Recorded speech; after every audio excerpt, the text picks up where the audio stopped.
जो यहाँ मौजूद हैं आपके हम कुछ सवाल लेने की कोशिश करेंगे। 30 मिनट का वक्त हमने उसके लिए तय कर रखा है। इस तरह से ये 2 घंटे की बहस पूरी होगी। 2-3 बुनियादी बातें हैं जिनका हमें ध्यान रखना है। किसी भी किस्म की नारेबाजी में हमें शरीक नहीं होना है। ये हल्ला गुल्ला नहीं है, क्योंकि पूरी दुनिया देख रही है, तो एक नज़ीर कायम करनी है, एक उदाहरण लोगों के सामने रखना है कि पढ़े लिखे लोग इत्तेफाकी और नाइत्तेफाकी रखते हुए भी, एक दूसरे से सहमति और असहमति रखते हुए भी बात कह सकते हैं। यहाँ पर मेरे JNU के प्रोफेसर बैठे हैं, पुरुषोत्तम अग्रवाल जी, जिन्होंने हमें क्लास में सिखाया है कि सहमति का साहस और असहमति का विवेक, और इसका ठीक उलट भी, ये बड़ा ज़रूरी है। दूसरी बात, ये किसी एक धर्म के बारे में बहस नहीं है, ये बात सबको स्पष्ट होनी चाहिए। किसी धर्म को महान बताने या किसी धर्म को कमतर बताने की ये बहस नहीं है। तो यदि कोई इस उम्मीद से देख रहा है या यहाँ आया है, तो मैं आपको आश्वस्त करना चाहता हूं कि आपको नाउम्मीदी हाथ लगेगी। इस बहस में बहुत ज़्यादा धार्मिक प्रतीकों के इस्तेमाल को लेकर भी ये दोनों लोग जो अभी आपको गंभीर दिख रहे हैं, भले लोग हैं, कल शाम को चाय पर मिले थे, बहुत हंसी मजाक भी इनके बीच हुआ था और गलबैयां डालते हुए एक तस्वीर भी हुई थी। ये इस बात का प्रमाण है कि इंटरनेट पर जो हल्ला मचा हुआ है उसके मुकाबले ये दोनों लोग बहुत ही अच्छे शांत ढंग से बहस के लिए राजी हो गए हैं। ट्विटर की बातें ट्विटर तक सीमित, एलन मस्क आजकल उसको एक्स कहते हैं। और अब इस बहस की शुरुआत मैं इन विद्वानों का, हालांकि इनको परिचय की जरूरत नहीं, पर हो सकता है, हमें पत्रकारिता में सिखाया जाता है कि नेवर अज्यूम, विज्ञान भी यही कहता है। मुफ्ती शमाइल नदवी साहब इस्लामिक विद्वान, शिक्षाविद हैं, कोलकाता के वाहियान फाउंडेशन के संस्थापक हैं, लखनऊ की प्रतिष्ठित दारुल उलूम नदवतुल उलमा से ग्रेजुएशन किया है, सोशल मीडिया और सार्वजनिक मंचों पर अध्यापन और बौद्धिक कामों में सक्रिय हैं और इस समय इंटरनेशनल इस्लामिक यूनिवर्सिटी मलेशिया से PhD कर रहे हैं। अच्छी बात यह है कि पढ़ाई के साथ साथ ट्रैवल ब्लॉग भी बनाते हैं। पेट्रोनस टावर के सामने का ब्लॉग हमने देखा। हमारे साथ जावेद अख्तर साहब हैं। जावेद अख्तर साहब कवि हैं, शायर हैं, गद्य भी लिखते हैं, फिल्मों के लिए संवाद लिखे हैं, गीत लिखे हैं। इससे इतर ये वैज्ञानिक सोच को लेकर या अपने डिक्लेयर्ड एथिज्म को लेकर भी मुखर रहते हैं और अपने तहीं रैशनैलिटी की बात करते हैं।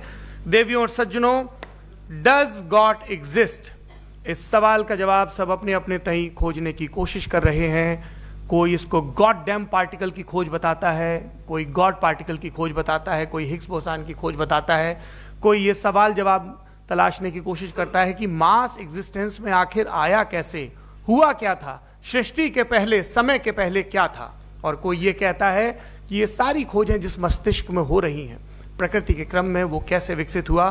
मैं उम्मीद करता हूं कि हम आज इन बुनियादी सवालों के कुछ जवाब हासिल करने में कामयाब हों। मैं सबसे पहले मंच पर आमंत्रित कर रहा हूं मुफ्ती शमाइल नदवी साहब को। आइए सर जी।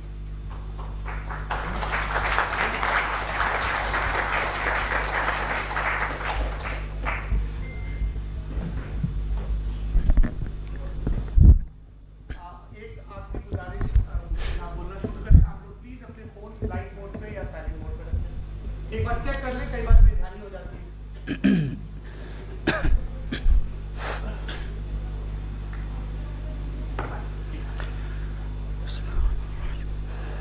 तमाम तारीफ़ें उस क्रिएटर के लिए जिसने इस यूनिवर्स को एक मकसद के तहत पैदा किया है। रिस्पेक्टेड जनाब जावेद अख्तर साहब, मिस्टर सौरभ द्विवेदी और respected audience, thank you all for being here today. आज की डिबेट में चूंकि हम बात करने वाले हैं डज गॉड एग्जिस्ट के टॉपिक पर, तो ये एक ऐसा टॉपिक है जिसके मुताल्लिक कोई भी डिसीजन लेने के लिए अलग अलग स्टैंडर्ड्स हो सकते हैं। लिहाजा डिबेट के शुरू में ये ज़रूरी है कि हम ये जान लें कि आज के इस टॉपिक में कौन सा स्टैंडर्ड सही होगा और कौन सा गलत होगा। सबसे पहला स्टैंडर्ड जिसे मैं समझता हूं कि हमारे रिस्पेक्टेड जनाब जावेद अख्तर साहब बड़ी तेजी के साथ उसकी तरफ लपकेंगे, वो है साइंस। जबकि साइंस दर हकीकत खुदा के एग्जिस्टेंस को डायरेक्टली साबित करने या उसके एग्जिस्टेंस को डिनाई करने के लिए स्टैंडर्ड नहीं बन सकती। और उसकी वजह क्या है, ये मैं नहीं कह रहा, ये वो लोग कह रहे हैं जो साइंस के एक्सपर्ट्स हैं। नेशनल एकेडमी ऑफ साइंस कहती है science doesn't have the processes to prove और disprove the existence of God. Why? क्योंकि साइंस का ताल्लुक एम्पेरिकल एविडेंस से है और एम्पेरिकल एविडेंसेस का ताल्लुक हमारे नेचुरल और फिजिकल वर्ल्ड से है, जबकि गॉड नॉन फिजिकल और सुपर नेचुरल रियलिटी है। लिहाजा नॉन फिजिकल रियलिटी को आप उस टूल के साथ नहीं चेक कर सकते जिसका काम फिजिकल रियलिटी को तलाश करना है। लिहाजा आज इस डिबेट में गॉड की एग्जिस्टेंस को साबित करने या उसे डिनाई करने में साइंटिफिक एविडेंस को एक्सेप्ट नहीं किया जाएगा। दूसरा स्टैंडर्ड हो सकता है रेविलेशन, कि रेविलेशन के जरिए हम यह साबित करें कि गॉड एग्जिस्ट करता है या नहीं। लेकिन यह स्टैंडर्ड भी आज इररेलेवेंट है। क्यों? क्योंकि रेविलेशन मेरे नजदीक सोर्स ऑफ नॉलेज है, वैलिड सोर्स ऑफ नॉलेज है, लेकिन हमारे जावेद अख्तर साहब के नजदीक यह वैलिड सोर्स ऑफ नॉलेज नहीं है। लिहाजा आज की डिबेट में मैं एक भी एविडेंस किसी भी मजहबी स्क्रिप्चर से नहीं दूंगा ताकि जावेद अख्तर साहब के लिए वो अनएक्सेप्टेबल ना हो। तीसरा जो मेयार हो सकता है वो है ऑब्जर्वेशन, कि भाई कोई कहे कि हमें खुदा दिखाओ, अगर है तो दिखाओ, या ये कि खुदा के एग्जिस्टेंस पर एम्पेरिकल एविडेंस दो, तो ये है दर हकीकत गलत टूल का इस्तेमाल करना। ये ऐसा ही है कि जावेद साहब मुझसे ये मुतालबा करें कि मुफ्ती साहब आप मेटल डिटेक्टर के जरिए प्लास्टिक डिटेक्ट करके दिखाएं। अब चूंकि प्लास्टिक डिटेक्ट नहीं हो पा रही है लिहाजा plastic does not exist. No, you are using the wrong tool. इस टूल से प्लास्टिक को डिटेक्ट नहीं किया जाता। लिहाजा मैं समझता हूं कि गॉड के एग्जिस्टेंस पर एम्पेरिकल एविडेंस का मुतालबा करना एक बचकाना मुतालबा है, और हमारे रिस्पेक्टेड जनाब जावेद अख्तर साहब इस स्टेज से अब बहुत आगे निकल चुके हैं। अब बचता है एक ही स्टैंडर्ड, और वो स्टैंडर्ड है अक्ल, लॉजिक, रीजनिंग। और यही वो स्टैंडर्ड है जिसके तहत गॉड की एग्जिस्टेंस को साबित किया जाएगा या गॉड की एग्जिस्टेंस को डिनाई किया जाएगा। लेकिन चूंकि ये बहुत इंपॉर्टेंट और सेंसिटिव टॉपिक है, इसलिए लॉजिकल आर्ग्यूमेंट भी ऐसा होना चाहिए जो डेफिनेटिव हो, इनडेफिनेटिव ना हो, जो 2 और 2 4 की तरह बिल्कुल वाजे हो, जिसे लॉजिकली रिजेक्ट करना पॉसिबल नहीं हो। फॉर एग्जाम्पल हम कहें हमारे रिस्पेक्टेड मिस्टर सौरभ साहब, ये एक इंसान है और तमाम इंसान कॉन्शियस बीइंग है, लिहाजा नतीजा क्या निकला, हमारे सौरभ साहब भी कॉन्शियस बीइंग है। क्या ये इनडेफिनेट आर्ग्यूमेंट है या डेफिनेट आर्ग्यूमेंट है? ये डेफिनेट आर्ग्यूमेंट है। ये 2 और 2 की तरह वाजे है, इसमें किसी तरह जो है लॉजिकली इसको रिजेक्ट नहीं किया जा सकता। तो अगर आज हमारे जावेद अख्तर साहब ऐसी कोई अकली दलील और लॉजिकल एविडेंस दें खुदा के ना होने पर जो डेफिनेट भी हो, तो मैं ये ऐलान करता हूं कि यकीनन मैं उस एविडेंस को कबूल करूंगा और उस पर गौर करूंगा। लेकिन साथ में यह भी ऐलान कर देता हूं प्रेडिक्शन के तौर पर कि ऐसा कोई डेफिनेट आर्ग्यूमेंट कोई नहीं पेश कर सकता। दलील हम देंगे और डेफिनेटिव दलील देंगे, लॉजिकल दलील देंगे, ऐसी दलील देंगे जो एंटायर एथिस्टिक वर्ल्ड उसे रेफ्यूट नहीं कर सकती। चलें अब हम एक एग्जाम्पल सोचते हैं, एक सिनेरियो, सिंपल सिनेरियो, तमाम ऑडियंस से गुजारिश है, हम और आप एक आइसोलेटेड आइलैंड पर हैं, ऐसा आइलैंड जहां पे हमसे पहले कोई कभी नहीं गया। चलते चलते आपके सामने अचानक आपने देखा एक पिंक कलर की बॉल पड़ी हुई है। सबसे पहला सवाल आपके जहन में क्या आएगा कि यह बॉल यहां क्यों आई, कैसे आई, ये पिंक कलर की ही क्यों है, कोई और कलर भी हो सकता था, ये इसी शेप में क्यों है, कोई और शेप भी हो सकता था। नेचुरली आप इस तरफ पहुंचेंगे कि कोई ना कोई है जिसने इन स्पेसिफिक प्रॉपर्टीज के साथ इस बॉल को बनाया है और यहां पे रखा है। चूंकि आप जानते हैं कि ये जो बॉल है इसका एग्जिस्ट करना जरूरी नहीं है, ये एग्जिस्ट कर भी सकती थी, नहीं भी कर सकती थी, और एग्जिस्ट करना ही था तो किसी और फॉर्म में करती, किसी और कलर में करती।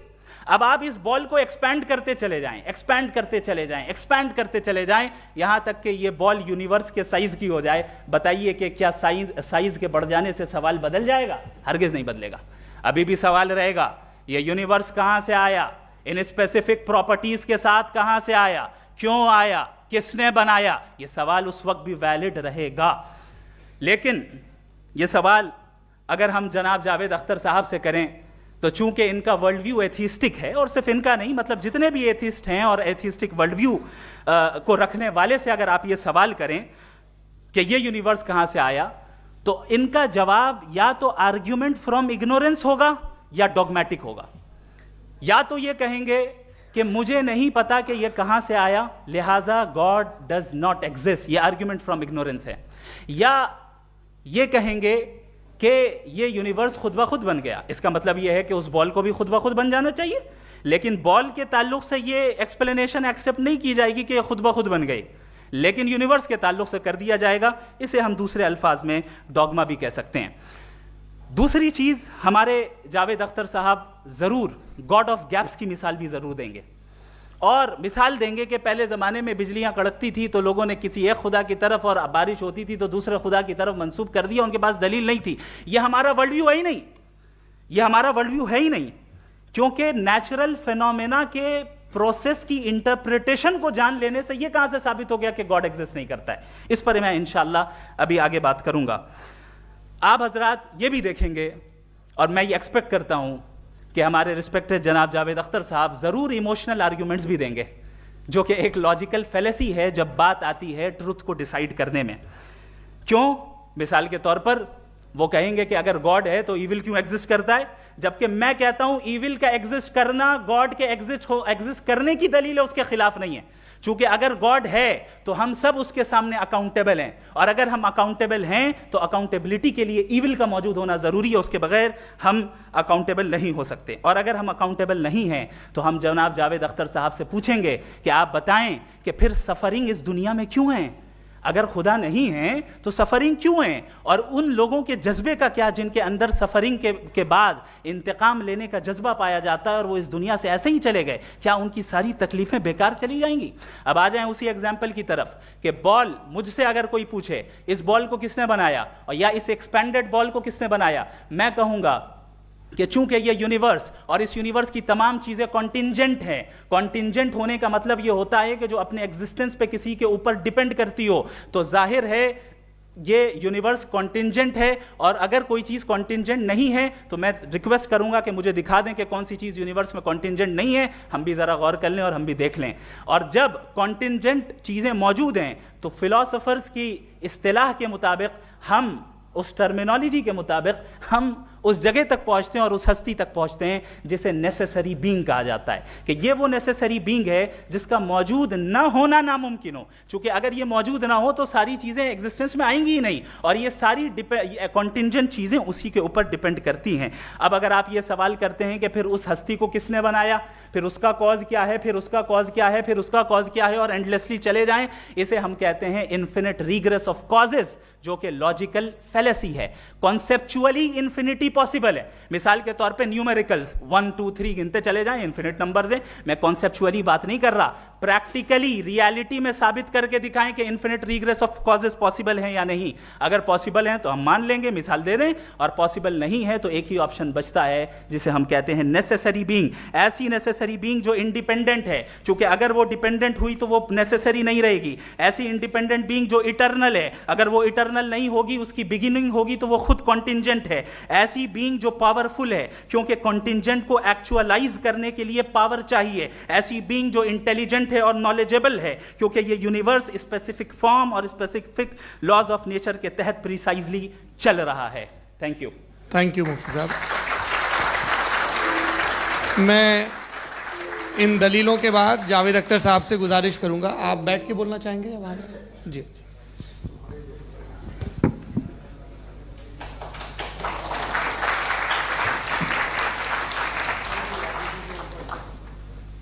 पहले तो मैं मुफ्ती साहब को एक अच्छी खबर देना चाहूँगा कि मेरी नॉलेज साइंस के बारे में बड़ी मामूली है, तो आप फिक्र ना करें उसकी, लेकिन कुछ कॉमन सेंस है मुझ में। देखिए, ये खुदा का तस्वुर कोई नया तस्वुर नहीं है, ये सदियों से रहा है। ये कुछ रिलीजन 3000 साल पुराने होंगे, 4000 साल पुराने होंगे, लेकिन इंसान कोई 10,000 12,000 साल से एग्जिस्ट करता है होमोसेपियन की शक्ल में, और हमेशा कुछ ना कुछ मज़हब रहे। ये मज़हब जाहिलों के नहीं थे, ये मज़हब एक ऐसी ग्रीक सोसाइटी के थे जहाँ बड़े बड़े फिलोसफर पैदा हुए। ये मज़हब इजिप्शियंस के थे जिन्होंने पिरामिड्स बनाए थे। ये रोमन्स के थे कि जिनका आर्किटेक्चर और सेनेट यानी पहली बुनियाद डेमोक्रेसी की लिमिटेड थी मगर डेमोक्रेसी थी, ये उन लोगों ने किए थे। तो इनका जो जुपिटर था, रा था, ज़्यूस था, उन्हें उस पर इतना ही एतमाद था जितना आज किसी मजहबी आदमी को अपने खुदा पे होगा। क्रिश्चियनिटी आने से पहले यूरोप में एक मज़हब था जर्मेनिक रिलीजन। उसका एक खुदा था, उसकी एक बीवी थी, उसके 2 बेटे थे, एक बेटी थी। फिर जर्मनी में जब यूरोप में क्रिश्चियनिटी आई तो वो खुदा, उसकी बीवी और पूरे ख़ानदान चला गया। तो हमने अगर हम हिस्ट्री देखें तो खुदा जो हैं वो ज़्यादातर फ़नी है, वो हमेशा रहे नहीं। और वो जो लोग इन्हें मानते थे उनको आप कहें वो तो जाहिल थे, उन्हें तो कुछ पता ही नहीं था, ऐसा नहीं है। वो अपने वक्त में बड़े काबिल लोग थे और अपने वक्त में उन्होंने बड़े बड़े काम किए हैं, फिलोसफर्स थे, साइंटिस्ट थे। लेकिन उनका मज़हब कहाँ गया, उनके खुदा कहाँ गए? आज जो खुदा हैं दुनिया में लोग उन्हें मानते हैं। आपको क्या मालूम कि कितने बरसों के बाद क्या होने वाला है? हम यूरोप में देखते हैं तो चर्च खाली हैं। तो वक्त के साथ चीज़ें बदलती हैं। जहाँ तक इसका ताल्लुक़ है मज़हबों का, हर मज़हब आपसे एक चीज़ मांगता है, फेथ। ये फेथ क्या चीज़ होती है? What is the difference between faith and belief? ये तो बहुत ही अहमखाना बात होगी कि कोई आदमी कहे साहब अगर खुदा है तो मुझे दिखाइए। ये तो जाहिलाना बात हुई। मैंने तो नॉर्थ पोल नहीं देखा है मगर मैं मानता हूँ कि नॉर्थ पोल है। मैं क्यों मानता हूँ? इसलिए कि अगर ये दुनिया राउंड है तो उसका कोई टॉप होगा। कुछ लोग हैं जो वहाँ गए भी हैं, कॉमन सेंस कहता है कि ऐसा होगा, सबूत है, गवाह है, रीज़न है। तो ये मेरा फेथ नहीं है। तो फेथ में और बिलीफ में डिफरेंस क्या है? जो मज़हब मांगता है आपसे, हर मज़हब फेथ मांगता है। फेथ का मतलब ये है कि ना कोई गवाह हो, ना कोई सबूत हो, ना कोई रैशनल हो, ना कोई लॉजिक हो, ना कोई प्रूफ हो, मगर तुम एक बात को मानो। ये है फेथ। वरना बिलीफ होता। अगर इसमें कुछ भी सबूत होते, गवाह होते, तो फिर इसे आप बिलीफ कहते। जैसे मेरा बिलीफ है कि नॉर्थ पोल है, मेरा फेथ थोड़ी है। फेथ इन तमाम शर्तों को रद्द करता है। तो फिर स्टुपिडिटी क्या है? अगर मैं एक बात ऐसी मानूं जिसकी ना कोई लॉजिक है, ना कोई रैशनल है, ना कोई प्रूफ है, ना कोई गवाह है, ना कोई सबूत है, और मैं उसे मानूं, तो ये स्टुपिडिटी हुई। इसे ही भाई कल को मैं यकीन कर लूं कि एलॉन मस्क जो है मेरा भाई है, तो मुझे इंतहाई खुशी होगी, सुकून भी बहुत मिलेगा मुझे। लेकिन और कहे भाई क्यों मानते हो, क्या सबूत है भाई, वो तो अमेरिकन है और तुम तो इंडियन हो, वो तो नस्ल अलग है, तुम्हें कभी मिले भी नहीं। साहब देखिए मेरा फेथ है, इस पर बात न किया। फेथ का मतलब ही यह है कि आप प्रूव नहीं कर सकते। अगर आप प्रूव कर सकते हो तो फेथ की जरूरत ही नहीं, फिर तो आप बात करेंगे, आप कितनी बहस कर लीजिए। अल्टीमेटली दुनिया का हर मजहब फेथ पे टिका है, और फेथ का मतलब है एक ऐसा यकीन जिसका कोई सबूत, कोई गवाह, कोई रैशनल नहीं। अब आप ये कहें, क्या आप ये क्यों कह रहे हैं कि साहब ये कायनात किसने बनाई? कमाल ये है कि आपने बताया कि एक आइलैंड पे गए और एक बॉल देखी। आपने ये नहीं कहा कि आइलैंड किसने बनाया, आपको सिर्फ बॉल पे हैरत हुई। हमने आइलैंड पे हमने हैरत नहीं की, होते हैं आइलैंड। इसी तरह ये आइलैंड है, सितारे, ये गैलेक्सीज, ये सब आइलैंड हैं, खला में। हम उन्हें टेकन फॉर ग्रांटेड लेते हैं, हम पूछते नहीं किसने बनाए। आपने जजीरे के बारे में भी नहीं पूछा है। मेरी पैदाइश कैसे हुई? क्या मैं प्लान्ड पैदा हुआ था? I was plan to be born, या एक लकी स्पर्म था जो किसी एक से चिपक गया? मेरी पैदाइश रैंडम है। रैंडम। और इंसाफ जिसे आप कहते हैं, इंसाफ का तो नेचर से कोई वास्ता ही नहीं है। जो आप कहते हैं कि एक दिन इंसाफ मिलेगा, इंसाफ is a human concept, nature में कोई इंसाफ नहीं। अगर शेर हिरन को खा जाता है तो उसे कोई सजा नहीं मिलती। अगर एक आंधी आती है और हरे भरे पेड़ों को उखाड़ के फेंक देती है तो आंधियों की जेल नहीं होती है। नेचर में इंसाफ नहीं, इसलिए वो नेचर को इंसाफ की जरूरत भी नहीं। नेचर तमाम एक है। अब हम कहें कि साहब ये देखिए जो मैंने खाना खाया था, ये मेरी आँख तो नहीं यूँ कर दिया उसे, तो इसे सज़ा मिलनी नहीं, वो सिस्टम है, ऐसे ही चल रहा है। नेचर बगैर इंसाफ के है। इंसाफ इज अ ह्यूमन कॉन्सेप्ट। तो जो आपसे कहता है कि मैं तुम्हें इंसाफ दूंगा, वो इंसानी जहन की पैदावार है। ये नेचुरल है ही नहीं, ये आसमानी है ही नहीं। नेचर का तसव्वुर, इंसाफ का तसव्वुर। भाई आप साथ मिलते हैं, अब आप लेफ्ट हैंड ड्राइव करते हैं, ये क्या है? तमाम सच, तमाम नेकी, तमाम शराफत लेफ्ट हैंड ड्राइव है। वरना क्या होगा, या तो आप क्रॉस कर देंगे, आपका एक्सीडेंट हो जाएगा, या आप किसी को मार देंगे, या ट्रैफिक जैम हो जाएगा। झूठ, बेईमानी, रिश्वतखोरी, ये तमाम जो है driving on the wrong side है। इसके ऊपर कुछ नहीं। ये तो हमने बनाया, जैसे हमने लेफ्ट हैंड ड्राइव बनाई है। ये कॉन्सेप्ट ऑफ इंसाफ जो है ये हमारा है, इसका नेचर से कोई वास्ता नहीं। शेर खा जाता है हिरन को, उसे जेल होती है क्या? कुछ भी नहीं, है ही नहीं। तो ये जो दुनिया के रिलीजन प्रॉमिस करते हैं आपसे इंसाफ, इसी से मालूम होता है कि ये मैन मेड है। ये तसव्वुर कहीं और का है ही नहीं। जो नेचर है, कुछ लोग कहते हैं नेचर ही खुदा है, तो नेचर में तो इंसाफ नहीं कहीं। और आप वादा कर रहे हैं कि तुम्हें मरने के बाद इंसाफ मिलेगा। मुझे अगर मिलेगा तो मैं बहुत खुश होऊंगा, लेकिन मैं यकीन नहीं कर पाता हूँ, इसलिए कि मैं फेथ नहीं पैदा कर सकता। The very fact that religions demand faith, इसका मतलब है कि उनके पास जस्टिफिकेशन नहीं है। अच्छा था, फिर रिलीजन अगर मॉडरेशन में है, कोई सा भी नहीं, वो आप में कुछ खूबियाँ भी पैदा करता होगा, देखिए उससे ये फ़ायदा है, वो फ़ायदा है। अल्कोहल जो है वो ज़्यादातर दवाओं में यूज़ होती है, और एक सर्वे किया गया था अमेरिका में कि लॉन्जेटिविटी किन लोगों की है। तो एक तरफ वो लोग थे जो शराब पीते ही नहीं थे, और एक तरफ वो थे जो एक बोतल शराब रोज़ पीते थे। सबसे ज़्यादा लंबी उम्र की है जो 2 पैक नाप के शराब पीते हैं और खाना खाते हैं। मगर हम शराब को बुरा समझते हैं, मैं भी बुरा समझता हूँ। क्यों? ऐसा होता नहीं। कुछ चीज़ों में आदत होती है जो बढ़ती है। आज तक में एक आदमी दूध पीता है, आप 10 साल बाद भी मिलेंगे तो एक ही गिलास पीता होगा। ऐसा नहीं होता, सुबह से दूध पीता रहता है। मिल्कोहलिक मैंने नहीं देखे, अल्कोहलिक होते हैं। ये टेंडेंसी है मजहब की कि वो बढ़ता है, जैसे कैंसर बढ़ता है, जैसे शराब बढ़ती है।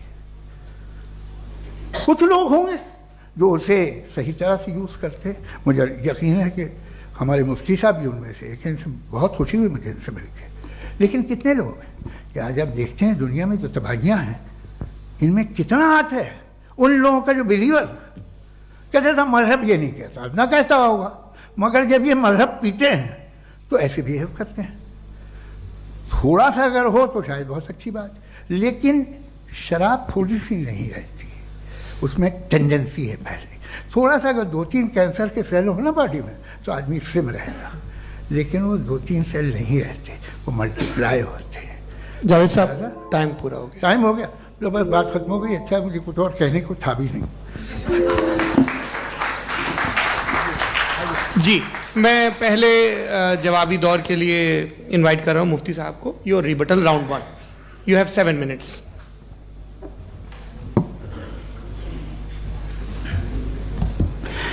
Thank you very much Javed साहब। आपकी बात को सुनकर बड़े महजूज हुए हम लोग। महजूज, do you understand? We enjoyed. Okay, अब थोड़ा सा लॉजिकली उसको हम लोग देखते हैं। दरअसल हम लोगों ने कल गुजारिश की थी मुफ्ती साहब से भी, जावेद साहब से भी, कि हिंदुस्तानी ज़बान आम फहम सबको समझ में आ जाए और जहां कहीं आप मुश्किल शब्द इस्तेमाल करें वहां बताते भी चलें। Thank you. तो सबसे पहले हमारे रिस्पेक्टेड जावेद साहब ने हवाला दिया कि खुदा फानी है, कितने मजहब आगे चले गए, किसी ने जुपिटर को खुदा माना, किसी ने किसी को माना। मैं कहता हूं जिसने कॉन्टिंजेंट चीज को खुदा माना, गलत माना, वो खुदा ही नहीं, वो खुदा ही नहीं है। हम तो नेसेसरी बीइंग को साबित करने बैठे हैं, वो नेसेसरी कॉज जो इटरनल है, जो अबदी भी है और अजली भी है, हम किसी और को साबित करने नहीं बैठे। दूसरी चीज उन्होंने कहा कि फेथ एंड बिलीफ, ये एक ऐसी डेफिनेशन है फेथ की जो इन्होंने पहली मर्तबा पेश की है, या माफ कीजिएगा इन्होंने पहली मर्तबा पेश नहीं की है, रिचर्ड डॉकिंस ने पहली मर्तबा पेश की है। मुझे मालूम है ये सोर्स कहां से है। एपिस्टेमोलॉजिकली फेथ और बिलीफ का फर्क आप इस तरह नहीं कर सकते सर। फेथ सही भी होता है, गलत भी होता है, बिलीफ सही भी होता है, गलत भी होता है। जो लॉजिक, रीजन और एविडेंस से बैक्ड होगा वो फेथ सही होगा। और आप जिस फेथ की बात कर रहे हैं कि इलॉजिकल है और उसके पीछे नहीं है, तो we are on the same page. हम नहीं मानते उस फेथ को, जो फेथ ऐसा हो जिसके पीछे कोई लॉजिक ना हो, एविडेंस ना हो, हम नहीं मानते। हम तो उस फेथ के कायल हैं जिसके पीछे लॉजिक हो और एविडेंस हो। तो बिलीफ सही भी होता है, गलत भी होता है, फेथ भी सही होता है और गलत भी होता है। तो आज फेथ और बिलीफ के डिफरेंस पे बात नहीं हो रही है। आज आप चाहे फेथ एक्सेप्ट कर लें या बिलीफ एक्सेप्ट कर लें, आज ये बात होगी कि ट्रूथ क्या है, चाहे ट्रू बिलीफ सही है या ट्रू फेथ सही है, और फॉल्स फेथ क्या है और फॉल्स बिलीफ क्या है, बात इस पे हो रही। दूसरी चीज इन्होंने पूछा स्टुपिडिटी फिर क्या है। अगर फेथ रिलीजन स्टुपिडिटी नहीं है तो और क्या है, चूंकि फेथ का मुतालबा करते हैं तो स्टुपिडिटी क्या है। मैं कहता हूं स्टुपिडिटी एथिज्म है। उसकी वजह यह है कि आप एक सड़क पे जा रहे हो और आप किसी गार्डन में जाएं और देखें वहां लिखा है फूलों के साथ I love Javed Akhtar, and I really do, I love you sir. So जब आप वहां पर पहुंचे तो वहां पहुंचकर अब ये बताएं, क्या आप ये कहेंगे वाह व्हाट अ नेचुरल सिलेक्शन, ये क्या नेचुरल सिलेक्शन है? नहीं, ये प्रिसाइजली डिजाइंड है, इसके पीछे डिजाइनर है। लिहाजा अगर कोई एक ऐसी कॉमन सेंस की बात को कबूल नहीं कर रहा है कि यूनिवर्स जो इतने प्रिसाइजली काम कर रहा है, हम कह दें कि खुद ब खुद बन गई, मैं समझता हूं इससे बड़ी स्टुपिडिटी और कुछ नहीं है। ये इरैशनल चीज है। फिर हमारे सर ने कहा कि आपने बॉल पे फोकस किया, आइलैंड पे फोकस नहीं किया। अरे आइलैंड को किसने बनाया यही समझाने के लिए तो बॉल की मिसाल दे रहा हूं। और बॉल भी कॉन्टिंजेंट है, आइलैंड भी कॉन्टिंजेंट है, दोनों नेसेसरी बीइंग का मुतालबा करते हैं। आगे इन्होंने कहा कि नेचर में कोई इंसाफ नहीं है। हम डिसाइड करते हैं कि मोरालिटी क्या होती है, इंसाफ क्या होता है। हम डिसाइड करते हैं, जैसे ड्राइविंग सीट में ट्रैफिक वाला, ये तो किसी खुदा ने नहीं कहा, ये है, इसे कहते हैं फॉल्स इक्विवेलेंस। ये एक लॉजिकल फेलेसी है। आपने जो है मिसाल दी ड्राइविंग की और ट्रैफिक की, ये सब्जेक्टिव मोरालिटी है। आप सब्जेक्टिव मोरालिटी को मिसाल बनाकर ऑब्जेक्टिव मोरालिटी के ऊपर नहीं थोप सकते। इंसाफ की ऑब्जेक्टिव मोरालिटी। अगर आप ये कहते हैं कि नेचर में इंसाफ नहीं है, तो इंसाफ का न होना ये नेचुरल हुआ, तो फिर नेचर को नेचर रहने दे, क्यों हम इतना स्ट्राइव कर रहे हैं दुनिया में इंसाफ लाने के लिए? ये तो इलॉजिकल बात है, इरैशनल बात है। इसलिए बहुत सी चीजें ऐसी हैं जो ऑब्जेक्टिवली जो है इविल या गुड हैं, और बहुत सी चीजें ऐसी हैं जो सब्जेक्टिवली हैं। सब्जेक्टिवली जो मोरल होता है या इमोरल होता है, उसको हम सोशल कंसेंसस से या पर्सनल प्रेफरेंस से डिसाइड करते हैं। लेकिन जो ऑब्जेक्टिव मोरालिटी है, जिसमें इंसाफ आया, जो इन्होंने बार बार रिपीट किया, ये ऑब्जेक्टिव है, सब्जेक्टिव नहीं है। अगर आप कहते हैं ये सब्जेक्टिव है, तो मेरा सवाल आपसे ये है, क्या सोशल कंसेंसस के जरिए अगर जुल्म को सही करार दे दिया जाएगा तो आप जुल्म को जस्टिफाई करेंगे? दूसरी चीज इन्होंने यह कहा कि 2 पैक शराब पी लें तो वो उतने पे नहीं रहता, बढ़ जाता है। यही मामला मजहब के साथ है। 2 पैक आप पी लें, बढ़ेगा। तो ये एक ऐसी मिसाल है, इसको कहीं भी फिट कर लें कि आप एथिज्म पे जब फिट करें, जब आप 2 पैक एथिज्म का लेंगे ना, तो वो बढ़ बढ़ के नॉर्थ कोरिया बनेगा। Thank you.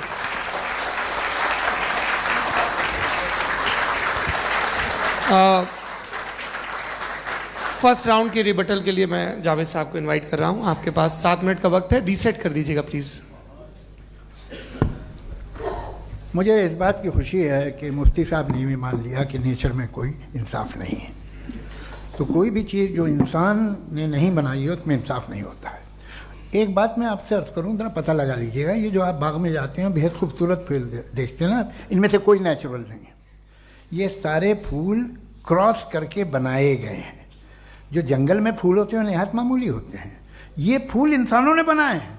जो आप बाग में देख के वाह वाह कहते हैं, ये इंसानों के बनाए हुए हैं। डिफरेंट फूलों को क्रॉस करके, डेवलप करके, फिर क्रॉस करके इस तरह से बनाए गए। नेचुरल फ्लावर नहीं। किसी जंगल वीरान में जाके आप गुलाब के फूल नहीं देखेंगे। ये सब बनाए हुए इंसान ने, बहुत से काम इंसान ने किए हैं। बाकी है कि आपने मेरी एक बात का जवाब नहीं दिया, जिससे मुझे शिकायत है कि फेथ क्या है और आप फेथ मांगते क्यों हैं मुझसे? आप तो लॉजिकल हैं, आपके पास तो सारे रैशनल हैं, आपके पास सारे सबूत हैं, तो आपको फेथ की डिमांड क्यों करते हैं कि भाई तुम सरेंडर कर दो और सवाल मत करो?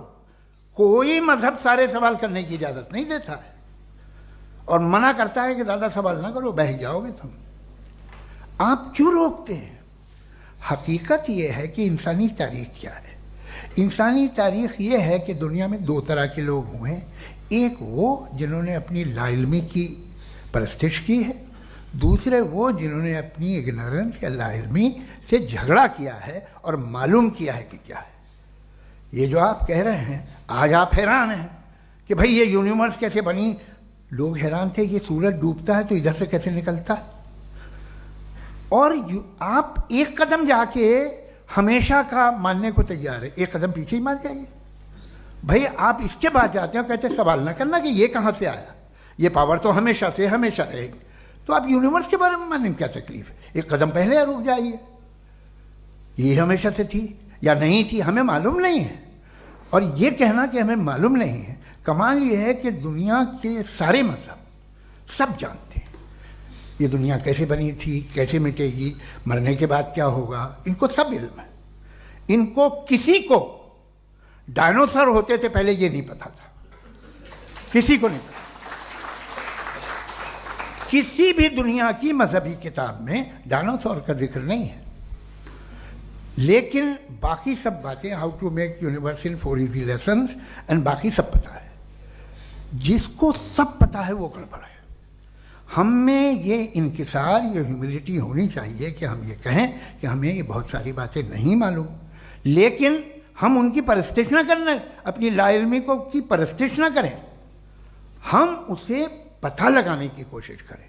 जिस दुनिया में आप बैठे हैं सर, ये हॉल जो है, ये इलेक्ट्रिसिटी जो है, ये माइक जो है, जिस हवाई जहाज से आप आए थे, वो जिस कार से आप यहाँ आए हैं, ये सब उन लोगों की बनाई हुई है जिन्होंने सवाल किए थे। ये दुनिया जिसमें आप आज आराम से हैं, ये उन लोगों की बनाई है कि जिन्होंने सवाल किए थे। और हर स्टेज पे इन सवालों को मकरूह कहा गया था, गलत कहा गया था। आप जरा तारीख पढ़िए, एक बड़ी दिलचस्प किताब है बर्ट्रैंड रसेल की, जिसमें उसने रिलीजन एंड साइंस कि कब से रिलीजन जो है साइंस के अगेंस्ट है। और हद तो ये है कि भाप के इंजन के खिलाफ थे, स्टीम इंजन के भी खिलाफ थे, और फतवे हुए उन पर, वेटिकन ने दिए। तो ये हमेशा, अभी जैसे ही ये राइट विंगर आते हैं अमेरिका में पावर में, तो वो जो अपना ये क्या बोलते हैं उसे, सीड क्या बोलते हैं, सीड क्या जो, हाँ नहीं सीड जो होते हैं जिन पे जी, नहीं भाई, वो जो ह्यूमन बॉडी के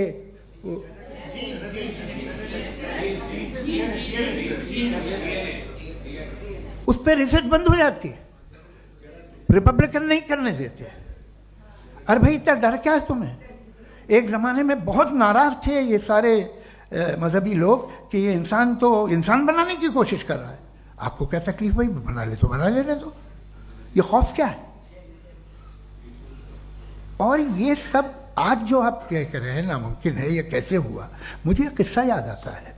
जब मैं 6ठी क्लास में था तो मैं मैथमेटिक्स में बहुत वीक था, तो एक टीचर रख दिया गया, उसने 1 2 3 4 5 6 7 को सिखा दिया मुझे। वो दिन मैं भूल नहीं सकता हूँ मुफ्ती साहब, जिस दिन उसने ये बताया कि 1/2 क्या होता है और 3/4 क्या होता है। मुझे ऐसा लगा कि मेरा सर बीच से फट जाएगा। ये आदमी कह रहा है कि जो दीवार के अंदर जाओ वॉक करते हुए। आज हंसता हूं मैं इस बात पे। तो आज जो बातें आपके जहन से बिल्कुल परे हैं और आप हैरान होते हो उन्हें देख के, एक वक्त आएगा कि मामूली लगेंगे। और हुआ है, आपकी इंसानी तारीख ही है। इतनी जल्दी सारे फैसले आप मत कर लीजिए, थोड़ा ये ह्यूमिलिटी रखिए कि भाई ये हमें नहीं मालूम। ये कहने में क्या आ रहा है? ये यूनिवर्स कहाँ तक फैली, ये कब से है और कब तक रहेगी, हमें नहीं मालूम। आपने फैसला कर लिया कब बनी। ये आपके हिसाब से कोई 14 बिलियन ईयर बनी जो समझा जाता है। उससे पहले हजारों करोड़ों अरबों साल तक खुदा बैठा क्या कर रहा था? खामोश बैठा था, ऐसी जमाइयाँ ले रहा था। फिर उसे आइडिया है, यार एक काम करते, वक्त अच्छा गुजर जाएगा, यूनिवर्स पर आपसे सोचिए। वो तो हमेशा से है ना, मगर यूनिवर्स हमेशा से नहीं है, ये तो बनाई गई है। और उससे पहले क्या था, इनका क्या काम था? कैसी बात है, ये बड़ा आसान है। जो बात हमें आज धीरे धीरे पता चली है, बरसों 2000 और 2500 साल पहले आपको किसी ने बता दिया कि क्या था, आप मान गए और तब से वही मान रहे हैं जो 2500 साल पहले कहा गया था। सब कुछ बदल गया है, सॉल्व हो रही हैं चीज़ें। अभी साइंस बिल्कुल दावा नहीं करती, या कोई फिलोसफर ये दावा नहीं करता कि हमें सब मालूम, बल्कि वो कहता है कि हमें जितना मालूम होता है उससे ये मालूम होता है कि हमें कितना कम मालूम। तो हम अपनी जहालत से लड़ें, उसकी परस्तिश न करें। जी, टाइम है। Thank you so much.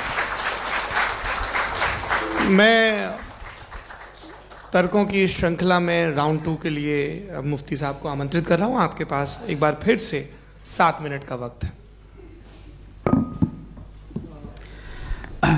शुक्रिया। जनाब जावेद अख्तर साहब कई मर्तबा दोहरा रहे हैं कि फेथ का मतलब बताइए, फेथ का मतलब बताइए। मैंने बता दिया, फेथ सही भी होता है, गलत भी होता है। और आज हम फेथ पे बात नहीं कर रहे, हम ट्रुथ और डज गॉड एग्जिस्ट पे बात कर रहे हैं। क्या डज गॉड एग्जिस्ट, ये ट्रुथ यानी गॉड है या नहीं है, इसमें से दोनों ट्रुथ क्या है। अब आप उसे फेथ कह लें, बिलीफ कह लें, नॉट माई बिजनेस। उसके बाद आपने कहा कि भाई सवाल करने से मजहब रोकता है। मैं कहता हूं जो रोकता है वो रोकता होगा, मैं नहीं रोकता, बल्कि सवाल करें, सवाल करना चाहिए। सवाल कर करके तो हम आगे बढ़ते हैं, तरक्की करते हैं, और इसीलिए मैं आज यहां पे आया हूं। लेकिन सवाल सिर्फ खुदा से नहीं होगा, आपसे भी होगा। सवाल एथिज्म से भी होगा, सवाल सिर्फ मजहब से नहीं होगा, सबसे होगा। और आज मैं सवाल करूंगा और उम्मीद है कि आप जवाब देंगे। अभी तक आपने वैसे कॉन्टिंजेंसी आर्ग्यूमेंट का कोई जवाब नहीं दिया।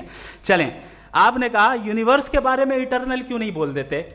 ये चूंकि लॉजिकली पॉसिबल ही नहीं है कि यूनिवर्स इटर्नल हो। यूनिवर्स एक कॉन्टिंजेंट चीज है जो टाइम एंड स्पेस के पाबंद है, टाइम एंड स्पेस से बाउंड है। जो टाइम एंड स्पेस से बाउंड होगा वो कॉन्टिंजेंट होगा, जो कॉन्टिंजेंट होगा वो उसकी बिगिनिंग हुई होगी, जिसकी बिगिनिंग हुई होगी वो इटर्नल नहीं हो सकता। ये तो कॉमन सी बात है। आपने कहा कि किसी मजहबी किताब में डायनासोर का जिक्र नहीं है। अफसोस कि आज तक किसी मैथमेटिक्स के किताब में मुझे डायनासोर का जिक्र नहीं मिला। तो इसका मतलब मैथमेटिक्स की किताब बेकार है? नहीं, उसका वो टॉपिक नहीं है। रेवलेशन का और मजहबी किताबों का टॉपिक ये नहीं है कि आपको आके बताए साइकिल कैसे बनाते हैं, या आकर ये बताएं कि जो है डायनासोर कब था। वो तो मोरालिटी सिखाने आया है, गॉड के बारे में बताने आया, नॉन फिजिकल रियलिटी की हकीकत को सिखाने के लिए आया। रिलीजियन साइंस को रोकता है? नहीं रोकता। अगर रोकता है तो गलत करता है। रिलीजियन साइंटिज्म को रोकता है, जिसमें हमारे जावेद साहब मुब्तला हैं। साइंस और साइंटिज्म में फर्क है। साइंटिज्म यह है कि आप समझें कि साइंस और साइंटिफिक मेथोडोलॉजी ये नॉलेज को हासिल करने का वाहिद सोर्स ऑफ नॉलेज है। यह है साइंटिज्म। हम इसे रिजेक्ट करते हैं। हम साइंस को तो तरक्की करते हैं, भाई आप हमारी पूरी तारीख कर लें, पढ़ लें तो आपको पता चल जाएगा। बहरहाल ये अलग टॉपिक है। उसके बाद इन्होंने एक लफ्ज कहा, वेटिकन ने फतवा दिया। वेटिकन का फतवे से कोई ताल्लुक नहीं है, दोनों कॉन्ट्राडिक्टरी अल्फाज हैं। उसके बाद उन्होंने कहा कि भाई हमें नहीं मालूम। अगर नहीं मालूम तो क्लियरली कह देना कि नहीं मालूम है, इसमें क्या हरज है। तो वही तो मैं कह रहा हूं ना कि आप कह दें कि नहीं मालूम, लेकिन क्लेम क्यों कर रहे हैं कि गॉड एग्जिस्ट नहीं कर रहा है। आप कह दें नहीं मालूम है, हो सकता है हो सकता ना हो, लेकिन आप क्लेम कर रहे हैं। The moment you say God does not exist, this is a claim. And now the burden of proof is upon you too, जैसे हमारे ऊपर है। और क्यों है मैं बताता हूं, क्यों है ये भी मैं बताता हूं। फिलोसॉफिकली जो क्लेम होता है ना, सिर्फ ये नहीं होता कि इंसान कहे पॉजिटिव क्लेम करे और नेगेटिव क्लेम करे तो बर्डन ऑफ प्रूफ नहीं है। आप मिसाल के तौर पे मैं कहूं कि फुला उस कमरे में कोई नहीं है, मैंने एक नॉलेज का क्लेम किया है, उस कमरे में कोई नहीं है, मैंने एक नॉलेज का क्लेम किया। या तो मैं कहूं मुझे नहीं पता, हो भी सकता है नहीं भी हो सकता है, this is not a claim.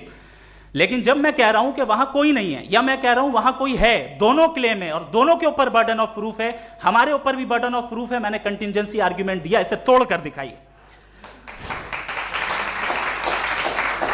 आखिरी चीज, इन्होंने कहा कि खुदा दुनिया बनाने से पहले 150 साल पहले या करोड़ों साल पहले क्या कर रहा था। अरे हजरत,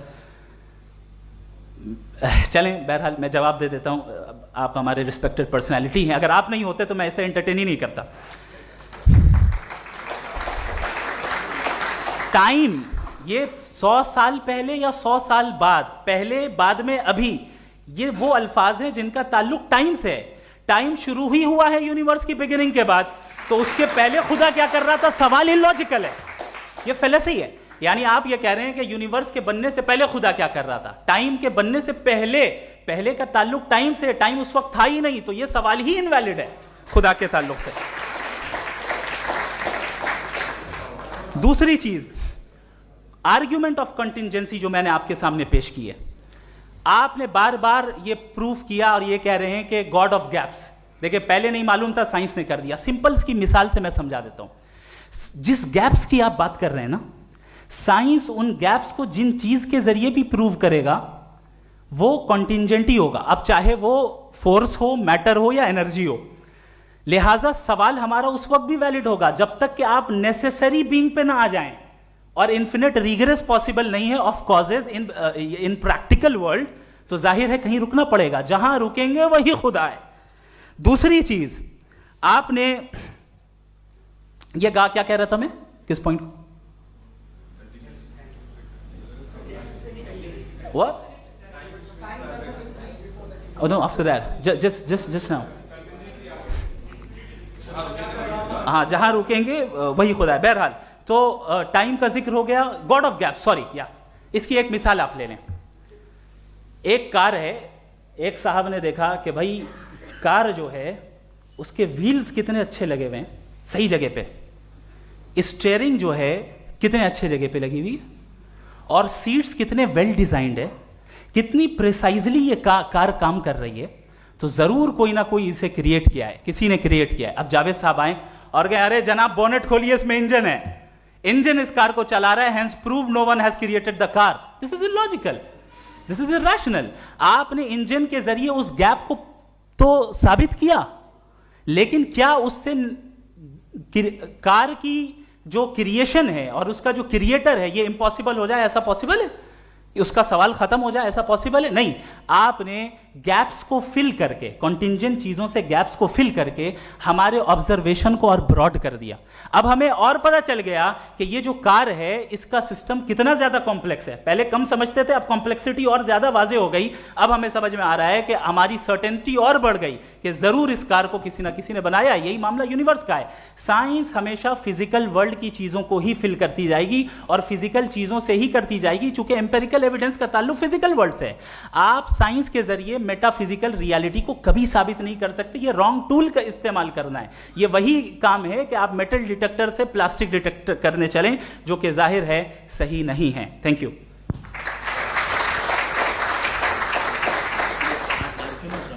जी, ये आर्ग्यूमेंट का राउंड 2 है। हाँ। 7 मिनट है। पहले तो मैं आपसे अर्ज करूं कि आपने कहा कि जब कायनात ही नहीं थी तो वक्त भी नहीं था, कुछ भी नहीं था। कैसे नहीं था? खुदा था, एक एग्जिस्टेंस तो था ना खुदा का। तो जब खुदा था तो वक्त भी होगा। ऐसा नहीं है कि कुछ भी नहीं था, खुदा था। अच्छा, बाकी एक आपने कहा साहब आप साबित कीजिए, आपके पास भी लॉजिक है या मेरे पास भी लॉजिक है। आप मेरा जिम्मेदारी नहीं है साबित करना कि खुदा है। बर्टन रसल ने बड़ी अच्छी बात कही। बर्टन रसल ने बड़ी अच्छी बात कही। मैं आपसे अगर ये दावा करूं कि एक चाय की केतली मरीख के चारों तरफ घूम रही है, मार्स के चारों तरफ, तो ये आपका काम नहीं है कि आप साबित करें कि कोई चाय की केतली नहीं है। ये मेरा काम है, मैंने दावा किया है। ये दावा तो मजहबी लोग करते हैं कि खुदा है, मैं क्यों साबित करूं कि नहीं है? जब तक आप मुझे कन्विंस नहीं कर देंगे मैं नहीं मानूंगा। आपकी जिम्मेदारी है, मेरी जिम्मेदारी नहीं है। दोयम ये कि ये जो आप कह रहे हैं, जो गैप्स हैं, ये गैप जब जब किसी मजहब को चैलेंज करते हैं, जब ऐसा कोई बात आती है तो हंगामा हो जाता है कि जब वो चैलेंज करें किसी फेथ को।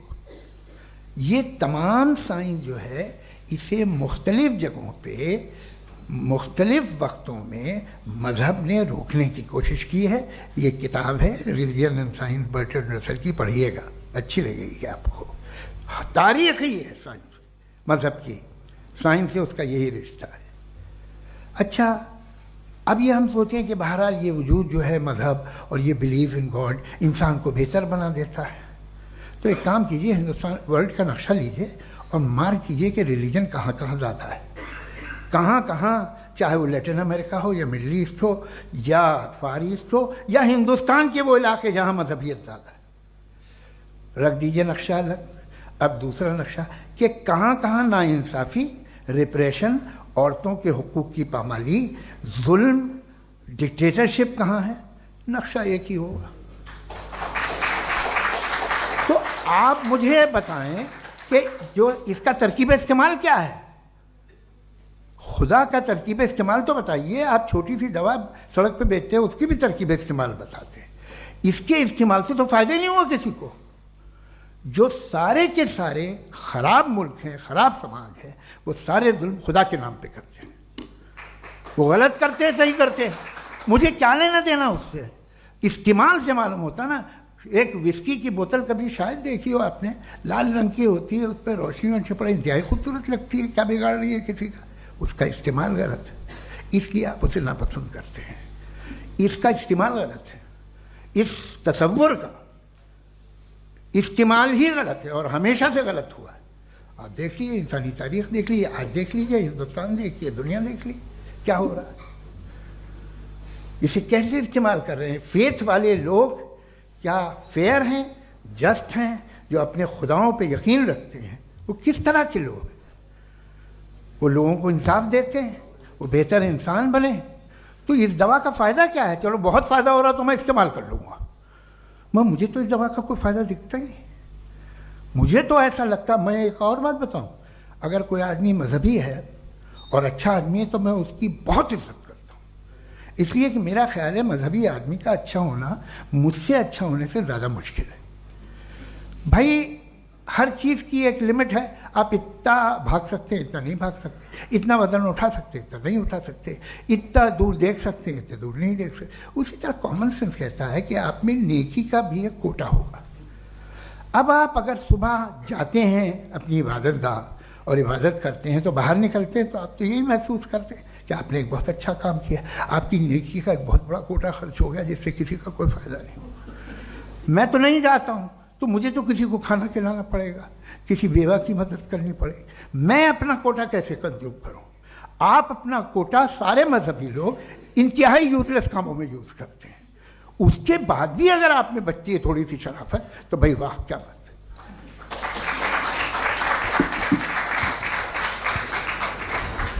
एक तो मुझे ये बात बहुत अच्छी लग रही है कि दोनों ही विद्वान समय को मानते हैं और बहुत समय से अपनी दलीलें और बाज़ दफ़ा समय से पहले अपनी तकरीरें पूरी करके अपनी अपनी कुर्सी पर बैठ रहे हैं। ये इस आर्ग्यूमेंट का राउंड 2 पूरा हुआ। अब रिबटल का राउंड 2 है और उसके बाद क्रॉस एग्जामिनेशन होगा। नहीं, आपका आर्ग्यूमेंट हो गया सर। हमारे यहाँ स्कूल के सिलेबस में पंच परमेश्वर कहानी पढ़ाई जाती है, प्रेमचंद जी की लिखी हुई। आप निश्चिंत रहिए, आपके कोई राउंड में मिस नहीं होने दूंगा। रिबटल का राउंड 2, मुफ्ती शमाइल नदवी साहब।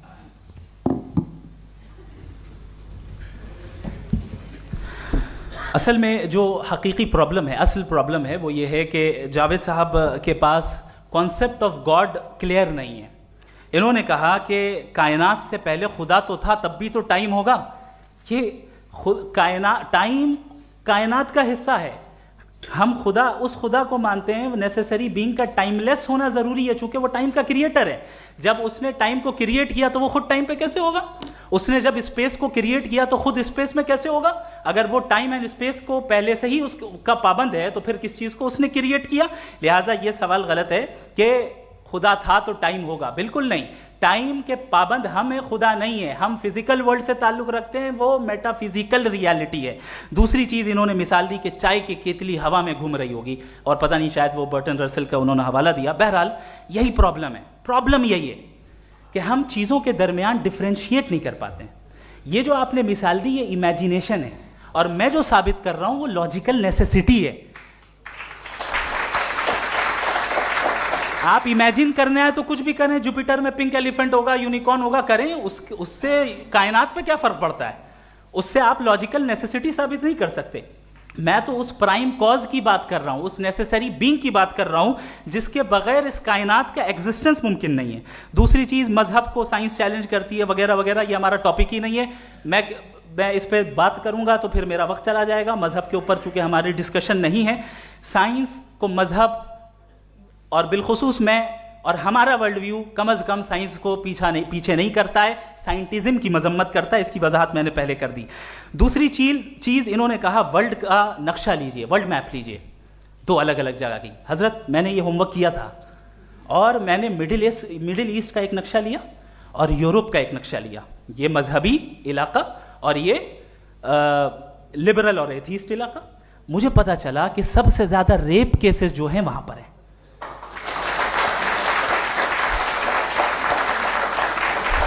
मुझे ये पता चला यूएन की रिपोर्ट के मुताबिक, मैं ये अपने घर से नहीं लेके आ रहा, कि जो वर्किंग वुमेन है यूरोपियन कंट्रीज में, उसमें 81% वुमेन सेक्सुअल हैरेसमेंट का वर्क में शुमार हो रही है। ये मिडिल ईस्ट में नहीं हो रहा है, वो मजहबी लोग हैं इसलिए नहीं हो रहा है।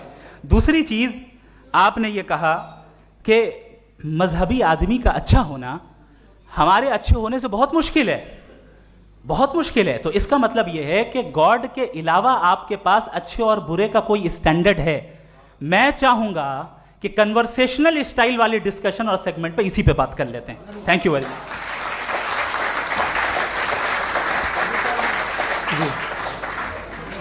ये रिबटल का राउंड 2 है। आपके पास 5 मिनट का वक्त है, और इसके बाद क्रॉस एग्जामिनेशन शुरू करेंगे। आप चाहें तो जो इन्होंने सवाल पूछे उनके जवाब आप रिबटल में भी दे सकते हैं। जी जी, देखिए, पहले तो ये बात कि ये मिसाल गलत है।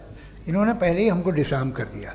कह लिया अकल से मामला सॉल्व नहीं हो सकता, लॉजिक से आप पहुंच नहीं सकते। ये एक मेटाफिजिकल चीज़ है। मेटाफिजिकल अजीब सा लफ्ज़ है, ठीक से किसी को माने नहीं मालूम इसके, तो ऐसा लगता है कुछ बड़ी चीज़ है। अरे भाई, क्या होता है मेटाफिजिकल, बताओ, खड़ी हो। ये एक लफ्ज़ है जो कहीं भी इस्तेमाल हो जाता है। जब आप एक बात कर रहे हैं और आप मुझसे बहस कर रहे हैं तो मुझे मेटाफिजिकल मत बताइए, आप लॉजिकली मुझे प्रूफ किए। और अगर लॉजिकली आप नहीं बात करते साहब ये मेटाफिजिकल है, तो फिर हम आप बात क्या कर रहे हैं? मेरा आपका किस ज़बान में कॉन्वर्सेशन होगा? और ये कहना कि वक्त पहले नहीं था, तो फिर क्यों कहते हैं ये हमेशा से और हमेशा रहेगा? हमेशा वक्त है, तो आप कैसे कहते हैं वो हमेशा से है और हमेशा रहेगा? हमेशा का मतलब है कोई वक्त, अगर वक्त ही नहीं है तो हमेशा कैसे? बाहर वो रहेगा। अब मैं ये देखता हूँ, आपने कहा ना कि वहाँ रेप ज़्यादा होते हैं, तो हम एक बात देखते हैं कि ये दुनिया जिस पे वो कादर मुतलक है, जिसकी मर्ज़ी के बगैर पत्ता भी नहीं हिलता, ओमनीपोटेंट है, ये दुनिया चल कैसे रही है? और इस दुनिया का हाल क्या है? 45,000 बच्चे जो 10 साल की उम्र से कम थे वो गाजा में मरे। भूख से काला हांडी में बच्चे मरते हैं और डिप्थेरिया से मरते हैं। डिप्थेरिया अजीब मर्ज है, गले में जाली बनना शुरू होती है, बच्चा नीला हो जाता है, गरीब का बच्चा, इसलिए कि उपास इलाज में। ये कादर मुतलक है जो चाहे कर दे, इससे आप दुआएं मांगते हैं हमारी ये काम कर दे वो कर दे, तो इसका मतलब डे टू डे लाइफ में वो इंटरफेयर करता है और ये देख रहा है वो। अगर वो वाकई भी है फॉर डिस्कशन सेक, तो मैं जब दुनिया देखता हूँ तो मेरे दिल में उसके लिए कोई इज्जत नहीं पैदा होती। ये क्या कर रहे हो तुम पूरे ऑल पावरफुल हो ओमनीपोटेंट हो, ओमनी प्रेजेंट हो। तुम तो वहाँ गाजा में रहे होगे ना, तुम हर जगह हो। तुम देख रहे थे कि बच्चे की कैसे धज्जियाँ उड़ रही, तुम देख रहे थे, और तुम चाहते हो मैं तुम्हारी परस्तिश करूँगा, तुम हो भी। अरे यार, इससे अच्छे तो हमारे चीफ प्राइम मिनिस्टर हैं, कुछ तो ख्याल करते हैं। कमाल है, आप किसकी इबादत कर रहे हैं? अगर वो है भी, ये दुनिया नाइंसाफी से, जुल्म से, जबर से, तशद्दुद से भरी हुई। और आप ये मत कहिएगा कि वो देख रहा है और वो बताएगा एक दिन। अगर वो देख रहा है और इंटरफेयर नहीं करता तो आप दुआ क्यों मांगते? आप कहते हैं मेरा ये काम करा दे, इसके मतलब है वो दखल दे सकता है, वो आपको नौकरी दिलवा सकता है, भले दूसरे आदमी को न मिले, मगर आपका काम कर देगा चूंकि आपने दुआ मांगी है। तो जब वो आपको नौकरी दिला सकता है, लड़की की शादी कर सकता है, बेटे को ग्रीन कार्ड दिलवा सकता है, तो कम से कम ये जो मर रहे हैं बच्चे, इनको रोक दे, कुछ तो करे। मुझे तो दुनिया में, इस दुनिया का कोई मालिक है, इसका ओमनीपोटेंट कोई रूलर है, और ये दुनिया ऐसी चल रही है। मैं तो चाहूँगा कि भाई ना हो, अगर हो तो बड़ी शर्मिंदगी की बात है। शुक्रिया।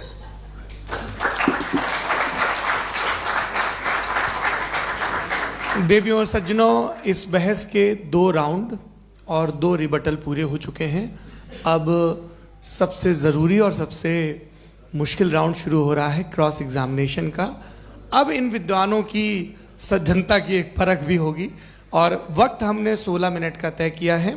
पहला सवाल आप पूछना चाहेंगे? जी बिल्कुल। पहले बोले भी आप माइक ले लीजिएगा हाथ में, ये नीचे से ऑन जी। मैं बोलता हूँ, ये डायस हटा सकते हैं क्या हम थोड़ा क्विकली? डायस पीछे कर दीजिए बस थोड़ा सा, है, ताकि ये जो दाएं बाएं लोग बैठे हैं, इसे हटा ही दीजिए। अब हम वहाँ तो जाने वाले नहीं। आराम से आराम से दोनों तरफ से हटा दीजिए।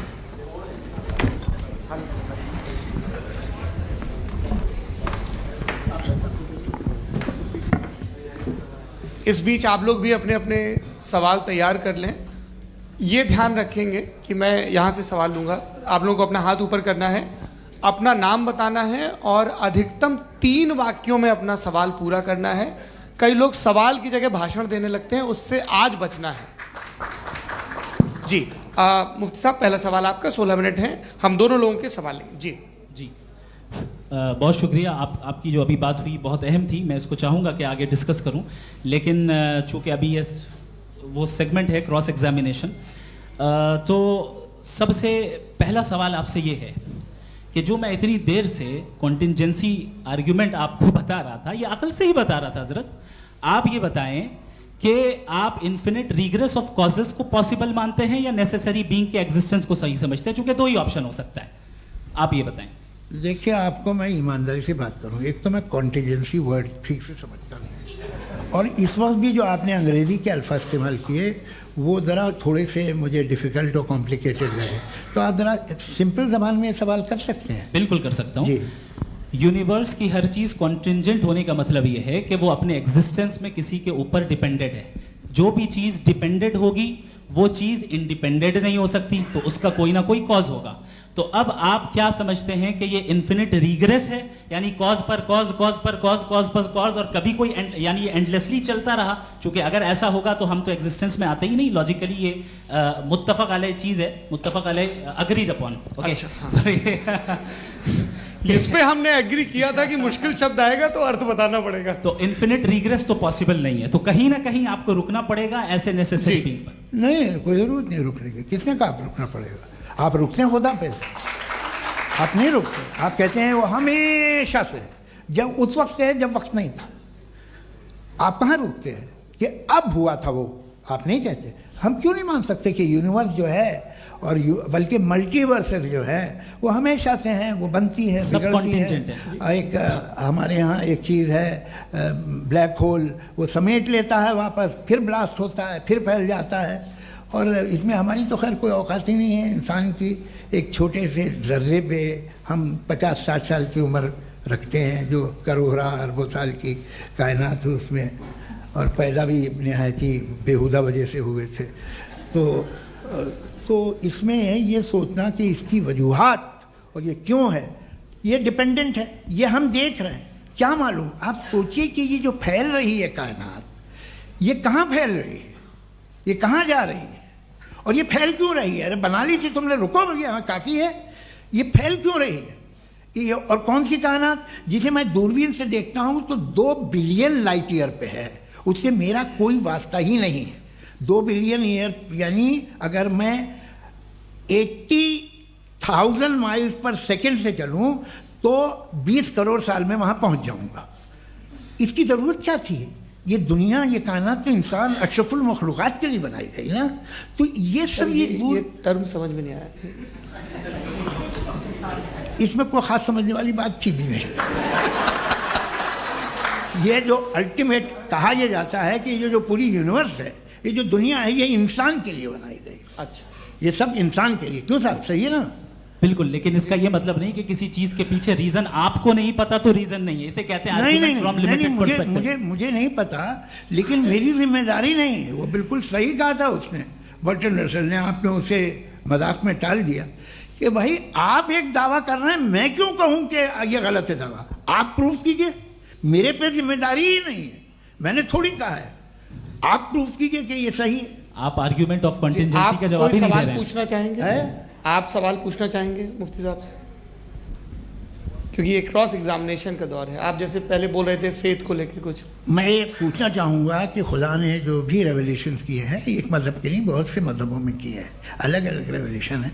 कहीं कुछ एक बातें हैं, कॉन्ट्रडिक्शन भी है आपस में, कहीं कुछ आप कर सकते हैं, कहीं कुछ नहीं कर सकते। ऐसा नहीं है कि सबकी कोड ऑफ मॉरल एक है। तो ये किस्सा क्या है? अब आप ये देखिए कि मुझे कभी कभी लगता है कि जो फुटबॉल फाइनल होता है, लाखों लोग होते हैं, फिर वो टीवी कवर कर करोड़ों लोग, अगर उसमें खुदा की एक बूमिंग आवाज़ आ जाती, मैं गॉड हूँ, तो सारे लोग अभी सुन लेते और टीवी पे भी सुन लेते, किस्सा ख़त्म होता। ये इतनी राजदारी क्या है कि तुम सामने कुछ तो सबूत दे दो हमें सॉलिड। ये कह साहब ये यूनिवर्स कैसे बनी, इससे मसला क्या हल होगा? मैं पूछूंगा आपसे खुदा कैसे बना? क्यों नहीं पूछूंगा कैसे बना? बल्कि वो तो कायनात से कहीं ज़्यादा इंटेलिजेंट है, कायनात से कहीं ज़्यादा कॉम्प्लेक्स। जी वो हमेशा से है, आप कहेंगे मैं मान लूँगा। अच्छा, दोयम वो कादिर मुतलक, यानी कादिर मुतलक का मतलब ओमनीपोटेंट, वो जो चाहे कर सकता है। आपको नौकरी दिलवा सकता है, आपकी अच्छी जगह शादी करवा सकता है, आपके पड़ोसी का मुकदमा हरवा सकता है, आपको जिता सकता है, सब काम करता है। थोड़ा सा माइक क्लोज जी। वो इस दुनिया को चला कैसे रहा है? ये दुनिया कैसे चल रही है? आपको इस पर हैरत नहीं होती? या क़यामत के बाद कभी एक जस्टिस होगा, जब ये बच्चा मर चुका होगा, जिसकी धज्जियाँ उड़ गई बम से, इसको इंसाफ मिलेगा तब? अच्छा, अब जवाब दूं? हाँ जी, मैं इसीलिए आप की तरफ। सबसे पहले आपने रेवलेशन और स्क्रिप्चर्स की बात की, इस पे मैं बात कर सकता हूं, लेकिन आज नहीं करूंगा चूंकि वक्त कम है, कभी और इस पे डिस्कस करेंगे। मैं तैयार हूं उस पे भी बात करने के लिए। ये अभी से राउंड 2 की भूमिका तय हो रही है। Does God exist round 2? चूंकि आज गॉड के एग्जिस्टेंस पे बात है, तो मैं उसी के रिलेटेड जो है आपके सवालात को एंटरटेन भी करूंगा और मैं भी पूछूंगा। आपने कहा कि आपने साबित ही नहीं किया, जबकि आर्ग्यूमेंट ऑफ कॉन्टिंजेंसी बुनियादी आर्ग्यूमेंट है। आप मुझे कॉन्टिंजेंसी का मतलब बताइए, आपका मतलब क्या? कॉन्टिंजेंसी कॉन्टिंजेंसी का मतलब यह हुआ कि हर वो वजूद जो किसी भी चीज का पाबंद है, हर वो वजूद या हर वो चीज जो अपने एग्जिस्टेंस में किसी भी चीज के पाबंद है और उससे बाउंड है, उसको उसकी जरूरत है, उस पर डिपेंड करती है, तो जाहिर सी बात है कि उसका कोई ना कोई कॉज होता है। ये तो अक्ल की बात है। ये आप रीजनिंग की बात करते हैं, मैं वही कर रहा हूं। दूसरी चीज, आपने ये बात कही कि इतने बिलियन लाइट ईयर्स दूर है, उसका मेरा क्या लेना देना। फिर मेरे ख्याल से आपको ये नहीं कहना चाहिए I think therefore I am an atheist. आपको सोचना चाहिए, सिर्फ आप एक लिमिटेड दायरे में रहकर नहीं सोचें, बल्कि बाहर निकलकर सोचें। आपने तीसरा सवाल किया, आपने 2-3 सवाल एक साथ। ऐसी बातें ना कीजिए, कुछ को इतराज हो जाएगा आप पे कि आप कुछ भी सोचिए। ये इजाज़त आपको है नहीं, मुझे है।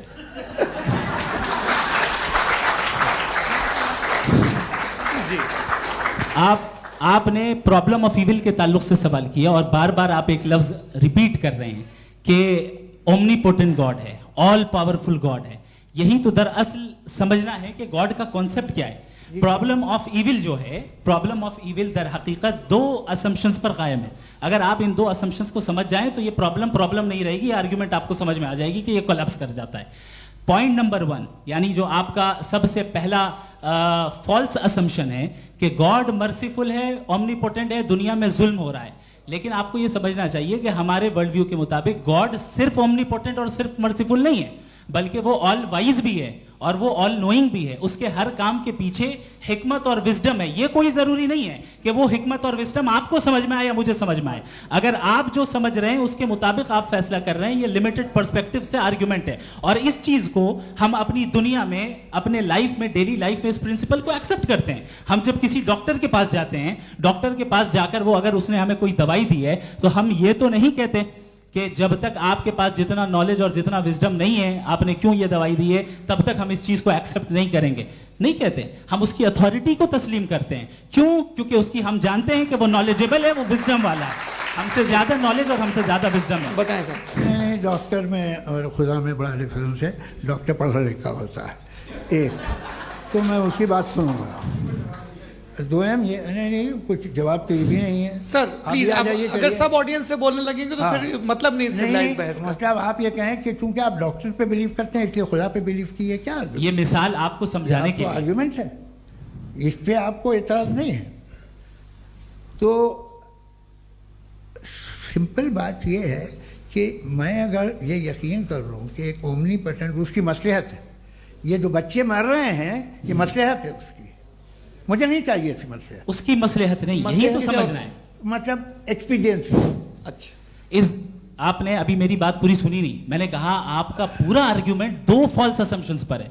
एक फॉल्स असम्पशन मैंने बता दिया, दूसरा फॉल्स असम्पशन ये है कि इस दुनिया में इविल के होने का कोई गुड रीजन नहीं है, जबकि हमारे पास बाज रीजंस मौजूद हैं, हमारे पास बाज वजूहात मौजूद हैं। अगर इस दुनिया में इविल ना हो तो आप गुड को डिफाइन कैसे करेंगे?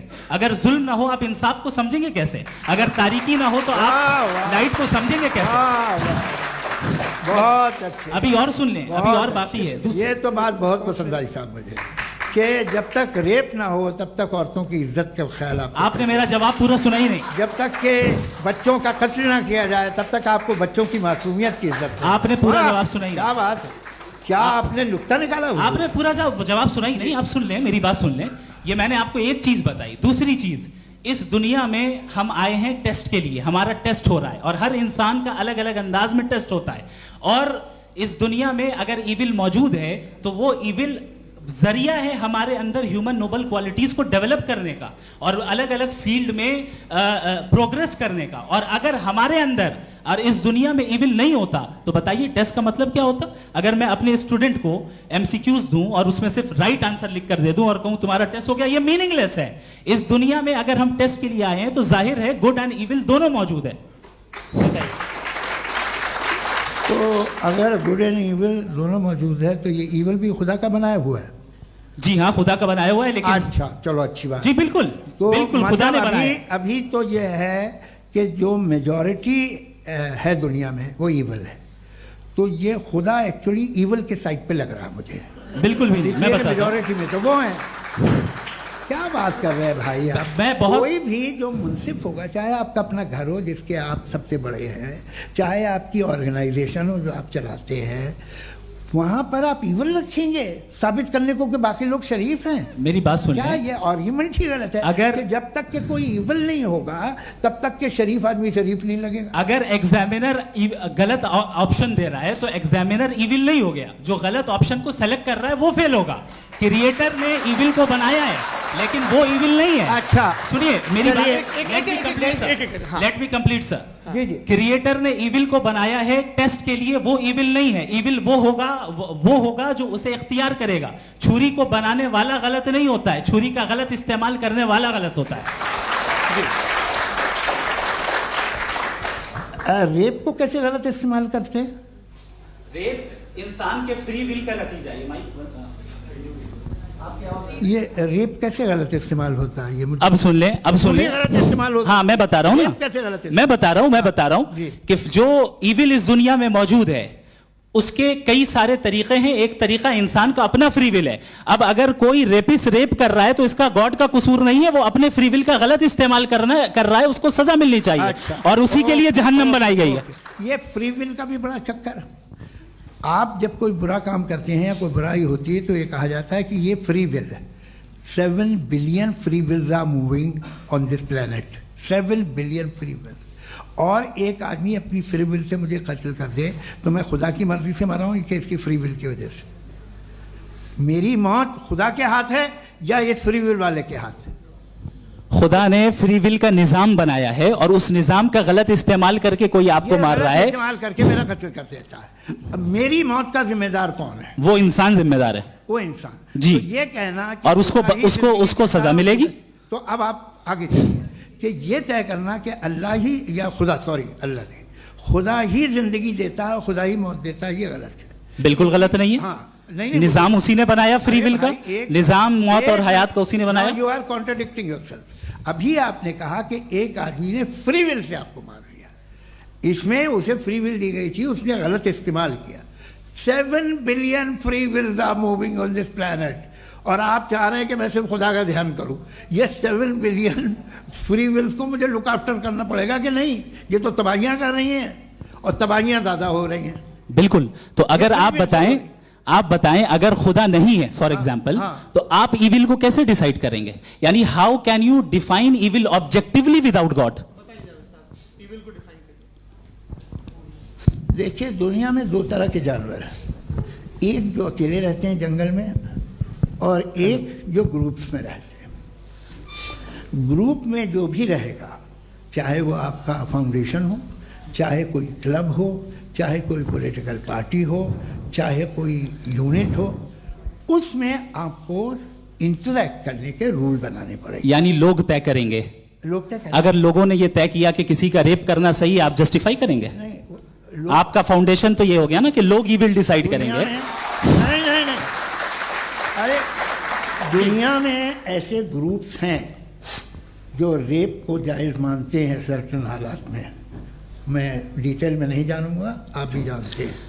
ये जो आईसिस वाले थे जिन्होंने क्या किया था, तो उन्होंने क्या किया उसका खुदा से कोई ताल्लुक नहीं है सर। मैंने सिंपल सवाल किया कि इविल को आप डिफाइन करते कैसे हैं? आइए वापस आइए जी।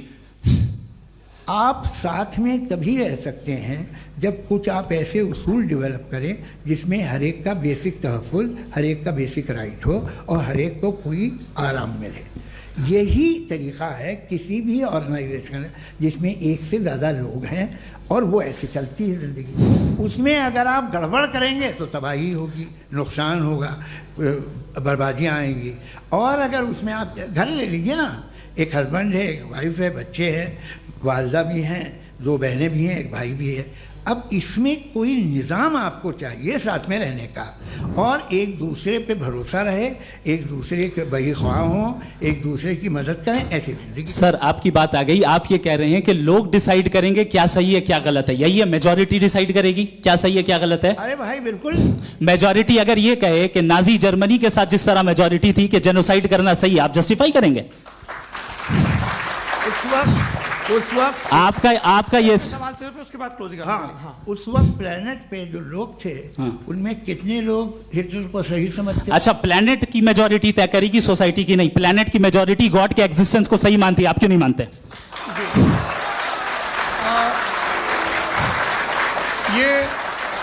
हेलो ये क्रॉस क्वेश्चन का राउंड यहाँ पर समाप्त होता है। और ये बड़ा अच्छा है कि इस तरह से फ्रेगमेंट कर दिया गया है ताकि जो मरकरी ऊपर जा रहा है नीचे जवाब दे दूं। जी। प्लेनेट की ज़्यादातर मेजॉरिटी कुछ दूसरे मजहबों के खुदा को मानती है। आप उन्हें क्यों नहीं? आप तो मेजॉरिटी की बात कर रहे हैं। अच्छा, ये क्लोजिंग आप ये कह रहे हैं इविल और गुड को डिसाइड मेजॉरिटी करेगी। मेजॉरिटी जो कर दे वो सही हो जाएगा। क्लोजिंग इसको जैसा आप ही लोगों ने तय किया है उसी फॉर्मेट को फॉलो कर लेते हैं। हाँ भाई, मैंने तो भले लोगों पे एतबार किया और तब मॉडरेशन तय किया। जी, आपके पास 5 मिनट का वक्त है, क्लोजिंग आर्ग्यूमेंट है, उसके बाद हम ऑडियंस से क्वेश्चन आंसर लेंगे जावेद साहब के क्लोजिंग आर्ग्यूमेंट के बाद। ओके, बहुत शुक्रिया। जी, हमारा जो टॉपिक है डज गॉड एग्जिस्ट, मैं इस पे इतने एकेडमिक तैयारी करके आया था, मुझे था कि मैंने सोचा था कि कई सारे मैं आर्ग्यूमेंट्स दूंगा, लेकिन वक्त की भी किल्लत और जावेद साहब बार बार इधर उधर चले जा रहे थे तो उसको भी थोड़ा एंटरटेन करना पड़ गया। डज गॉड एग्जिस्ट पे मैं एक ही आर्ग्यूमेंट दे पाया। आर्ग्यूमेंट्स बहुत हैं और डेफिनेटिव आर्ग्यूमेंट्स हैं, और मेरे आर्ग्यूमेंट को किसी एक राउंड में भी इन्होंने एंटरटेन नहीं किया और रेफ्यूट नहीं किया, एक राउंड में भी नहीं, एक राउंड में भी नहीं। और ना ही अभी आपका क्लोजिंग आर्गुमेंट आएगा, नहीं वो बता देना। Argument of contingency sir. अरे मैं आपसे कई बार कह चुका हूँ कंटीजेंसी का मतलब अब मैं कैसे समझाऊं आपको आपस में? हाँ, आप और कितने आसानी से समझाऊं मैं, मुझे तो नहीं समझ में आ रहा है। आप अपनी आर्ग्यूमेंट ऑफ कंटीजेंसी उर्दू में बोल सकते हैं। हाँ, आप अपनी बात पूरी कर लें जी, आखिरी 4 मिनट। दूसरी चीज, just a minute please ma'am, can I talk? दूसरी चीज ये है कि आपने एक तो इसका जवाब नहीं दिया, दूसरा आपने गॉड के ना होने पर कोई डेफिनेटिव आर्ग्यूमेंट नहीं दिया, सिर्फ मजहब पे बात कर रहे हैं आप। मजहब तो आज हमारा टॉपिक ही नहीं था, आज तो हमारा टॉपिक हो, आप मजहब से ले लेकर आईएस तक चले गए। भाई हमारा क्या ताल्लुक है उससे? We condemn them. और उसका गॉड से क्या ताल्लुक है? अगर कोई गलत काम कर रहा है, किसी ने किसी को कत्ल किया, किसी ने किसी का रेप किया, उसको सजा मिलनी चाहिए। और आपके पास कोई भी rational strong foundation of morality नहीं है। आपने कहा कि मेजॉरिटी तय करेगी सोसाइटी की, वो सही होगा। मैंने कहा हिटलर को फिर आप सही कहेंगे, नहीं नहीं नहीं नहीं, प्लैनेट की सोसाइटी की मेजॉरिटी तय करेगी। तो प्लैनेट की मेजॉरिटी गॉड के एग्जिस्टेंस को मानती है, आप कह रहे हैं ये रिलीजियस है। तो यानी आपके पास कोई स्ट्रॉन्ग फाउंडेशन नहीं है ऑब्जेक्टिव मोरालिटी का। ऑब्जेक्टिव मोरालिटी का अगर कोई फाउंडेशन है तो वो सिर्फ गॉड है, गॉड है, गॉड है। थैंक यू जी। ये मुफ्ती शमाइल नदवी साहब का क्लोजिंग आर्ग्यूमेंट था। अब हमारे पास जी, मैं जी ये बड़ा अच्छा है कि दोनों लोगों को मॉडरेटर से शिकायत भी और बोल रहे भाई हमारी शाबाशी भी तो करते चलो।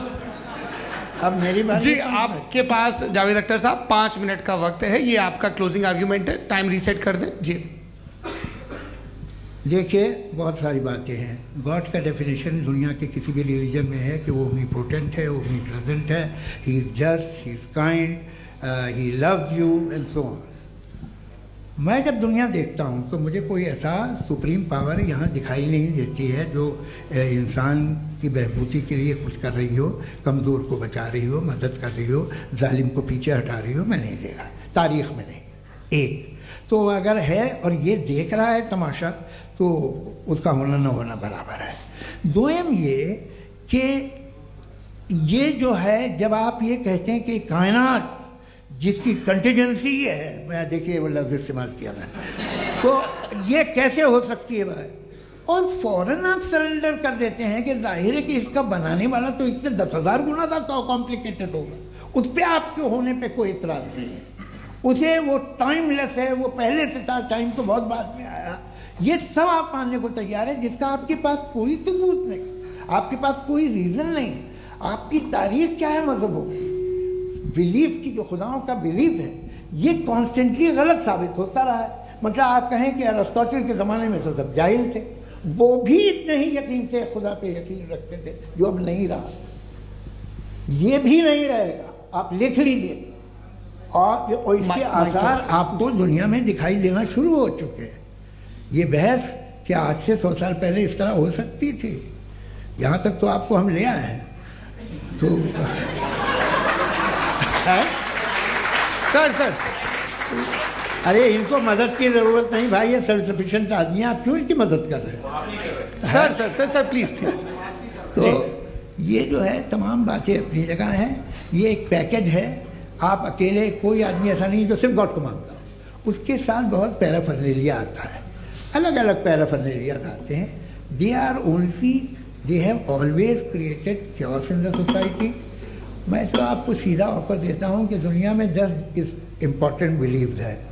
आप एक मानते हैं, 9 नहीं मानते, 9 में आप एथियस्ट हैं, 9 को आप बिल्कुल रीजनेबली मेरी तरह देखते हैं। तो 90 मजहबी आदमी भी 90% एथियस्ट है। वो दूसरे खुदा नहीं मानता, एक खुदा मानता है, अपना वाला, बाकियों को कहता है गलत है। अगर आप मानना ही बंद कर दें तो आपका 10% चांस है कि आप सही हैं और 90% चांस है कि आप गलत हैं। मेरा मशवरा आप मानना छोड़ दिए तो 50% चांस होगा कि आप सही हैं और 50% चांस होगा, 40% आप गेन करेंगे बाय बिकमिंग एन एथीस्ट।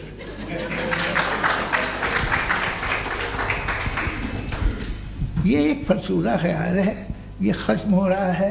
हो सकता है मेरी ज़िंदगी में ना हो, लेकिन ये हो जाएगा। जो बातें ये इनको आप मेटाफिज़िकल ये वो ऐसे रिस्पेक्टेबल टर्म दे दिए, ये तो उन लोग के हैं जिन्हें ना फिज़िक्स मालूम थी ना मेटा मालूम था, ये उन्होंने आपको दिए हैं। जी बहुत शुक्रिया आप दोनों लोगों का। और अब इस बातचीत का आखिरी राउंड शुरू होगा, डज गॉड एग्जिस्ट की ये बहस मुफ्ती शमाइल नदवी और जावेद अख्तर साहब के बीच। आप लोग अपने अपने हाथ ऊपर करेंगे, मैं यहाँ से तय करूँगा। और माइक हमारे पास है क्या? एक ही माइक है ऑडियंस के लिए? 2 माइक है, एक इस तरफ एक इस तरफ, ठीक है। तो जी सबसे पहले हमारी सहयोगी हैं मारिया शकील जी, पूछिए सवाल। थोड़ा सा रुकेंगे ताकि कैमरे का फ्रेम आप पर आ जाए, आपकी तो प्रैक्टिस है टीवी की। जी नदवी साहब, मैं खुदा को मानती हूँ, पहले मैं इसी प्रमाइस से शुरू कर रही हूँ और ये बता रही हूँ आपको, मैं मानती हूँ। लेकिन कुछ सवाल हैं जो जावेद साहब ने उठाया, उसका जवाब आपको देना चाहिए। पहला सवाल ये कि गज़ा में सालों से छोटे बच्चे मर रहे हैं, वो उनको अगर खुदा मर्सीफुल है, हम मानते हैं कि अल्लाह ताला में बहुत ताकत है, तो वो बच्चे क्यों मर रहे हैं? दूसरी बात ये कि अगर कंटिजेंसी की जो आप बात करते हैं, पूरे मुस्लिम ममालिक मिल करके भी उन गज़ा के बच्चों को क्यों नहीं बचा पा रहे हैं? क्योंकि अगर वो चाहते, क्योंकि अल्लाह ताला उन पर हुकूमत करते हैं, सब पर हुकूमत करते हैं, तो वो उनको क्यों नहीं बचा? जी थैंक यू वेरी मच। बहुत अच्छा किया आपने इस चीज़ को जिक्र कर दिया, मैं इसको और अच्छे से एक्सप्लेन करने की कोशिश करता हूँ। देखें, जहाँ तक आपने कहा कि गज़ा के बच्चों को मारा जा रहा है, देखें 2 वर्ल्ड व्यू है, एक एथीस्टिक वर्ल्ड व्यू, एक थीस्टिक वर्ल्ड व्यू है। बच्चे मर रहे हैं दोनों वर्ल्ड व्यू में, लेकिन हमारा वर्ल्ड व्यू कह रहा है कि रिकॉम्पेंस है, ये कह रहे हैं कि उनका मरना बेकार जाने वाला है, कोई उसका रिकॉम्पेंस नहीं है, चूंकि इनके यहाँ आखिरत और अल्लाह का कोई तसव्वुर या गॉड का कोई तसव्वुर नहीं है। आपने ये सवाल किया कि गॉड मर्सीफुल है, क्यों नहीं रोकता? ये मैंने बताया कि ये मिसकंसेप्शन है लोगों के दरमियान कि गॉड को सिर्फ मर्सीफुल और ओमनीपोटेंट समझते हैं। गॉड के सिर्फ यही 2 एट्रीब्यूट्स नहीं हैं, गॉड के कई सारे एट्रीब्यूट्स हैं, उनमें से अल हकीम भी है, उनमें से ऑल वाइज भी है, ऑल नोइंग भी है। लिहाजा अगर इस दुनिया में किसी को तकलीफ आ रही है और गॉड उसको नहीं रोक रहा है, वो इसलिए नहीं रोक रहा है चूंकि इंसानों को फ्री विल दिया गया है। ठीक इसी तरीके से अगर एक डॉक्टर किसी छोटे बच्चे को इंजेक्शन लगा रहा है, उसे तकलीफ पहुंच रही है, उसके लिमिटेड पर्सपेक्टिव के एतबार से यह गलत हो रहा है और डॉक्टर बुरा है। लेकिन जब आप ब्रॉडर पिक्चर को देखेंगी, आपके और हमारे पास सिर्फ एक पिक्सल है, हमें इतना नजर आ रहा है कि गजा में कत्ल हो रहा है, लेकिन इसके पीछे कितना रिकॉम्पेंस उनको मिलने वाला है, पूरा पिक्चर गॉड के पास है। तो एक पिक्सल से आप पूरे पिक्चर को कभी भी जज नहीं कर सकती। आप इसमें कुछ जोड़ना चाहेंगे? आपको कुछ बोलना है इसमें? भैया आपने बहुत अच्छा जस्टिफिकेशन दिया, या आप वो जो वहाँ के प्राइम मिनिस्टर इजराइल के उन्हें भेजिए, वो बहुत खुश होंगे। आप जस्टिफिकेशन दे देना कि अगर गॉड नहीं है तो बच्चे क्यों मर रहे हैं, आप बताएं। वो ये सवाल पूछ रहे हैं कि अगर आप ईश्वर का अस्तित्व नहीं मानते हैं तो उन बच्चों की मौत को आप कैसे इंटरप्रेट करते हैं?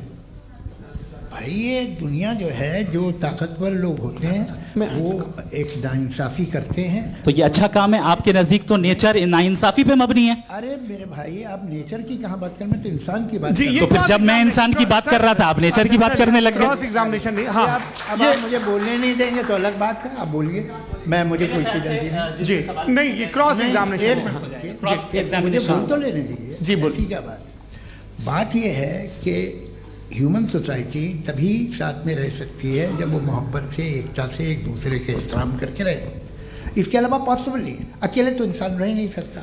वहाँ पर कुछ लोग हैं जो फाउल करते हैं, वो फाउल हमेशा से तारीख में होता आया है। आज ये हो रहा है, जो हो रहा है बहुत बुरा हो रहा है, बहुत जालिमाना है, बहुत जाबराना है। उसको आप कहें कि ये बच्चों को कॉम्पनसेशन मिल जाएगा या इसकी इंजेक्शन है, इंजेक्शन तो हेल्थ के लिए दिया जाता है। आप ये कह रहे हैं कि ये बच्चों की जो धज्जियाँ उड़ रही हैं ये इंजेक्शन है, ये टेस्ट है, ये टेस्ट है और उस टेस्ट में उनको ऐसा रिकॉम्पेंस मिलेगा जो आपके तस्वुर के बाहर है। ये आप 3 बरस के बच्चे को बारूद से उड़ा के टेस्ट ले रहे हैं, वाह। वो नहीं ले रहा है, खुदा नहीं उड़ा रहा है, इजराइल उड़ा रहा है जी। ये तो उसको कंडेम अगला सवाल लेते हैं प्रोफेसर पुरुषोत्तम अग्रवाल। मुफ्ती साहब, एक निवेदन आपसे है कि कम से कम थोड़ा सा माइक क्लोज एक रिलीजियस और फिलोसफिकल कर मैं प्लीज। एक रिलीजियस और फिलोसफिकल ट्रेडिशन है जो ब्रह्मांड को यानी यूनिवर्स को ही अंतिम मानती है। सर्वम खलु इदम ब्रह्मम, this is Chandogya Upanishad, and it completely rules out the existence और नेसेसिटी, आपके शब्दों में necessity of a creator. The creation itself is the creator. तो एक मिनट प्लीज। दूसरा जो सवाल आपने अभी, जो आप बार बार कह रहे हैं कि भगवान विद्वान भी है, वाइज, सब जानने वाला, तो अगर विजडम में दुनिया भर के पापों और अत्याचारों को बर्दाश्त करना शामिल है, तो फिर इसका मतलब ये हुआ कि अगर मैं फ्री विल से उसको अपोज करता हूं तो ईश्वर की विजडम और मेरी फ्री विल में कॉन्ट्राडिक्शन है। Because when I am opposing whatever is happening in Gaza, then I am opposing the God's will और गॉड्स विजडम। जवाब लेते हैं क्योंकि तो गॉड की विजडम में, एक मिनट सर प्लीज सर, ये एक जुमला, गॉड की विजडम है कि गाजा में जो कुछ हो रहा है वो हो रहा है, मैं उसका अपोज कर रहा हूं, तो मैं गॉड की विजडम के खिलाफ जा रहा हूं। एक सवाल। दूसरा ये नहीं, आपने 2 ऑलरेडी। सर आप और सवाल कर लें, लेकिन मुझे 2 जवाब दे। पहले आपने ये कहा, सुनिए मेरी बात सुनिए। इजराइल के गॉड के मुताबिक तुम्हारा ठीक हो रहा है ना? नहीं हो रहा है, ठीक नहीं हो रहा है। मैं बता रहा हूँ क्या हो रहा है, आप तशरीफ रखें, मैं बता रहा हूँ क्या हो रहा है। Let me complete please. एक सेकंड गाइस, एक सेकंड। ये देखिए, ऐसा है कि ये सब बड़ा आपस में विचार विमर्श के बाद ये तय हुआ था कि कुछ नियम बना लिए जाएं ताकि एक टाइम बाउंड बातचीत चले। और भाई साहब, आप बड़ा जरूरी काम कर रहे हैं, लेकिन कैमरे के फ्रेम में आके उस काम को गड़बड़ कर दे रहे हैं। ठीक है गुरु, अब मेरे को कहीं का गुस्सा कहीं निकालना था, सॉरी। नहीं, कोई गुस्सा नहीं है जी। तो प्रोफेसर ने सवाल पूछे, आप उनके जवाब दें, और थोड़ा ये सब लोग थोड़ा ख्याल रखें भाई, सवाल संक्षिप्त रखें जी। आपने 2 सवाल किया। सबसे पहला ये कहा कि हमारे पास ये कॉन्सेप्ट है कि ये यूनिवर्स खुद नेसेसरी बीइंग है, creation itself is the creator. How irrational is this कि मैं एग्जिस्ट करूंगा बाद में, लेकिन अभी एग्जिस्ट कर भी रहा हूं, यानी एक ही टाइम में एग्जिस्ट भी कर रहे हैं, नहीं भी कर रहे हैं। This is not true. दूसरी चीज आपने कहा कि अगर इजराइल में, सॉरी माफ कीजिएगा, Israel doesn't exist, occupied Palestine में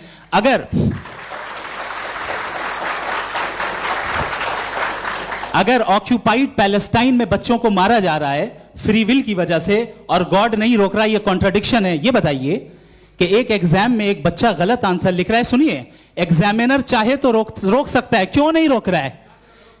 ये कॉन्ट्रडिक्शन है, ये कॉन्ट्रडिक्शन नहीं है।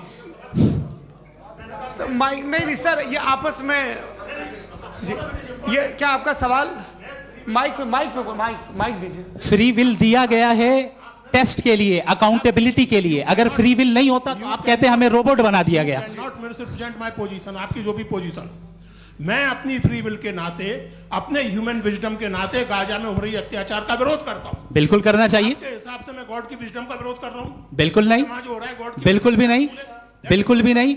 उसका वहां पर गाजा में कत्ल होना ये इंसानों के गलत इस्तेमाल का नतीजा है, फ्री विल के इस्तेमाल का नतीजा है। गॉड इसका हुक्म नहीं देता, उससे रोकता है। यही तो मसला है ना, आपके लिए कॉन्सेप्ट क्लियर नहीं भाई, आपने तो बताया था इंजेक्शन लगाने से बच्चे को तकलीफ होती है, ये इंजेक्शन लगा। सर आप ऐसे रेटोरिक स्टेटमेंट दे तब तो कोई मसला नहीं समझते रहेंगे। This is a rhetoric statement, this is not a logical argument sir. I am sorry. आखिरी 30 मिनट बड़े मुश्किल होने वाले हैं जी। मुफ्ती साहब आगे बैठे हैं, इनको माइक दीजिए। हाँ तरुण, माइक आप अपने पास रखिए, आपको कैमरे का फ्रेम पता है जी। सबसे पहले दोनों को मुबारकबाद। एक सर अपना आप नाम बता दें। आप अमेरिका में शिकागो में रहते हैं, इतना मुझे याद है। बताया आपको, यासिर नदीम अलवाजदी मेरा नाम है। जावेद सर आपसे एक क्वेश्चन है इन्फिनिट रिग्रेस के ताल्लुक से। एक हाइपोथेटिकल सिनेरियो है, मसलन अगर आप सर माइक थोड़ा सा प्लीज क्लोज रखिए जी। अगर आप शायर इसलिए हैं कि आपके कोई उस्ताद शायर थे, और वो इसलिए शायर थे कि उनके कोई उस्ताद शायर थे, और इसी तरीके से हम माजी में पीछे चलते चलते चले जाएं और कहीं ना रुके, तो माफ कीजिएगा आप कभी शायर नहीं हो सकते। लेकिन आप शायर हैं, आपका शायर एग्जिस्ट करता है, इसका मतलब ये है कि आप कहीं ना कहीं रुके हैं। तो मेरा सवाल ये है कि क्या आप इन्फिनिट रिग्रेस ऑफ कॉजेस को लॉजिकल फैलेसी मानते हैं या नहीं मानते? हाँ या ना? मैं इन्हें लॉजिकल फैलेसी नहीं मानता हूँ, लेकिन मेरा प्रॉब्लम यह है कि जब मैं नहीं मानता हूँ तो I will continue with this logic जो फैलेसी नहीं हो। आप एक जगह रुक जाते हैं जाके, आप कहते हैं ये गेंद कैसे बनी, ये जजीरा कैसे बना, ये समंदर कैसे बना, ये ज़मीन कैसे बनी, और अचानक गॉड पे जाके आपको ब्रेक लग जाता है।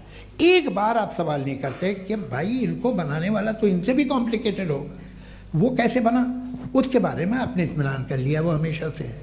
तो अगर आप उसे हमेशा से मानते हैं तो फिर ये मान लीजिए कि कायनात हमेशा से है, क्या तकलीफ है? फिर हम वजूद में नहीं आते जी है?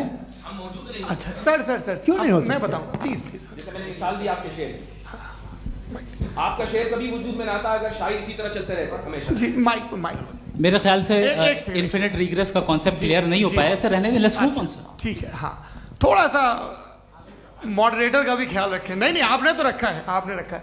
यहाँ पे गौहर रजा साहब हैं, वो भी एक सवाल पूछना चाहते हैं। माइक या नीचे से ऑन कर दिए, नीचे। पहले तो ये कह दूं कि मैं उन बच्चों से शर्मिंदा हूं जिनको गजा में कत्ल किया गया, क्योंकि हमारे होते हुए कत्ल किया गया। लेकिन उससे ज़्यादा शर्मिंदगी इस बात से हुई कि मुझे लगा कि मुफ्ती साहब उसको जस्टिफाई कर रहे हैं। बिल्कुल भी नहीं, आप बहुत ही गलत। मुझे लगा मैं गलत हो सकता हूं, बिल्कुल गलत। मैं सवाल पूछ रहा हूं, सवाल मैं देखिए, सवाल अगर पूछ रहा हूं। एक मैं सेकंड, जावेद भाई गौर से साहब, एक डिसएग्री सेकंड, करता गौर साहब, हूं। एक सेकंड देखिए, अगर देखिए ऐसा एक सेकंड आप सर वेट अरे आप कुछ मेरे पहले मुझे अपनी बात क्या लेने दीजिए। अगर ऑडियंस तय करेगी तो फिर मॉडरेटर का मतलब नहीं। मेरा आप सबसे ये कहना है, ये बहस दो लोगों के बीच में है, एक तरफ मुफ्ती साहब, एक तरफ जावेद साहब। पिछले 1.5 घंटे से ये लोग अपने अपने तर्क रख रहे हैं। आपकी इनसे इत्तेफाकी हो सकती है, ना इत्तेफाकी हो सकती है। मेरे उस्ताद मुझे सिखा गए हैं कि मुखामुखम में असहमति की गुंजाइश बची रहनी चाहिए। अगर मैं आपकी बहुत इज्जत करता हूं गौहर साहब, आपने जो कमाल की किताबें लिखी, साइंटिफिक टेम्परामेंट, लेकिन मेरी ये गुजारिश है आप सबसे कि यदि आप इन लोगों ने जो बोला उन पर टिप्पणियां करेंगे तो ना वक्त की पाबंदी रहेगी ना वो अनुशासन। आप सवाल पूछ लें, उस सवाल में जो बात आ जाए वो आ जाए। मैं जावेद साहब से डिसएग्री करता हूं, इसलिए जावेद साहब से सवाल पूछ रहा हूं। आपका सवाल जावेद अख्तर साहब से। और सवाल ये है मेरा कि जावेद साहब ने कई बार लॉजिक का इस्तेमाल किया कि साइंस में लॉजिक है और रिलीजन में लॉजिक नहीं है। मेरा ख्याल ये है कि रिलीजन में भी लॉजिक है, लेकिन उस लॉजिक की बेसिस ये है कि आप रुक जाते हैं, जिसका जिक्र जावेद साहब ने बार बार किया, यानी खुदा के तसव्वुर पे आते हुए, गॉड के तसव्वुर पे आते हुए रुक जाते हैं।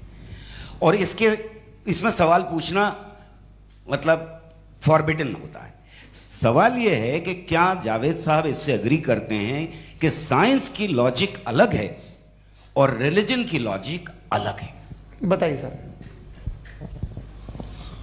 देखिए, 3 चीज़ें हैं, साइंस है, एक है मंतिक है, इस्तिदलाल है, और एक जो है कुछ भी नहीं है, फेथ है, अकीदा है। मैं अकीदे की लॉजिक का कायल नहीं हूँ। मुझे आप इस्तिदलाल से, लॉजिक से, रीज़न से समझाइए, मैं मानने को तैयार हूँ, मेरा क्या नुकसान होगा।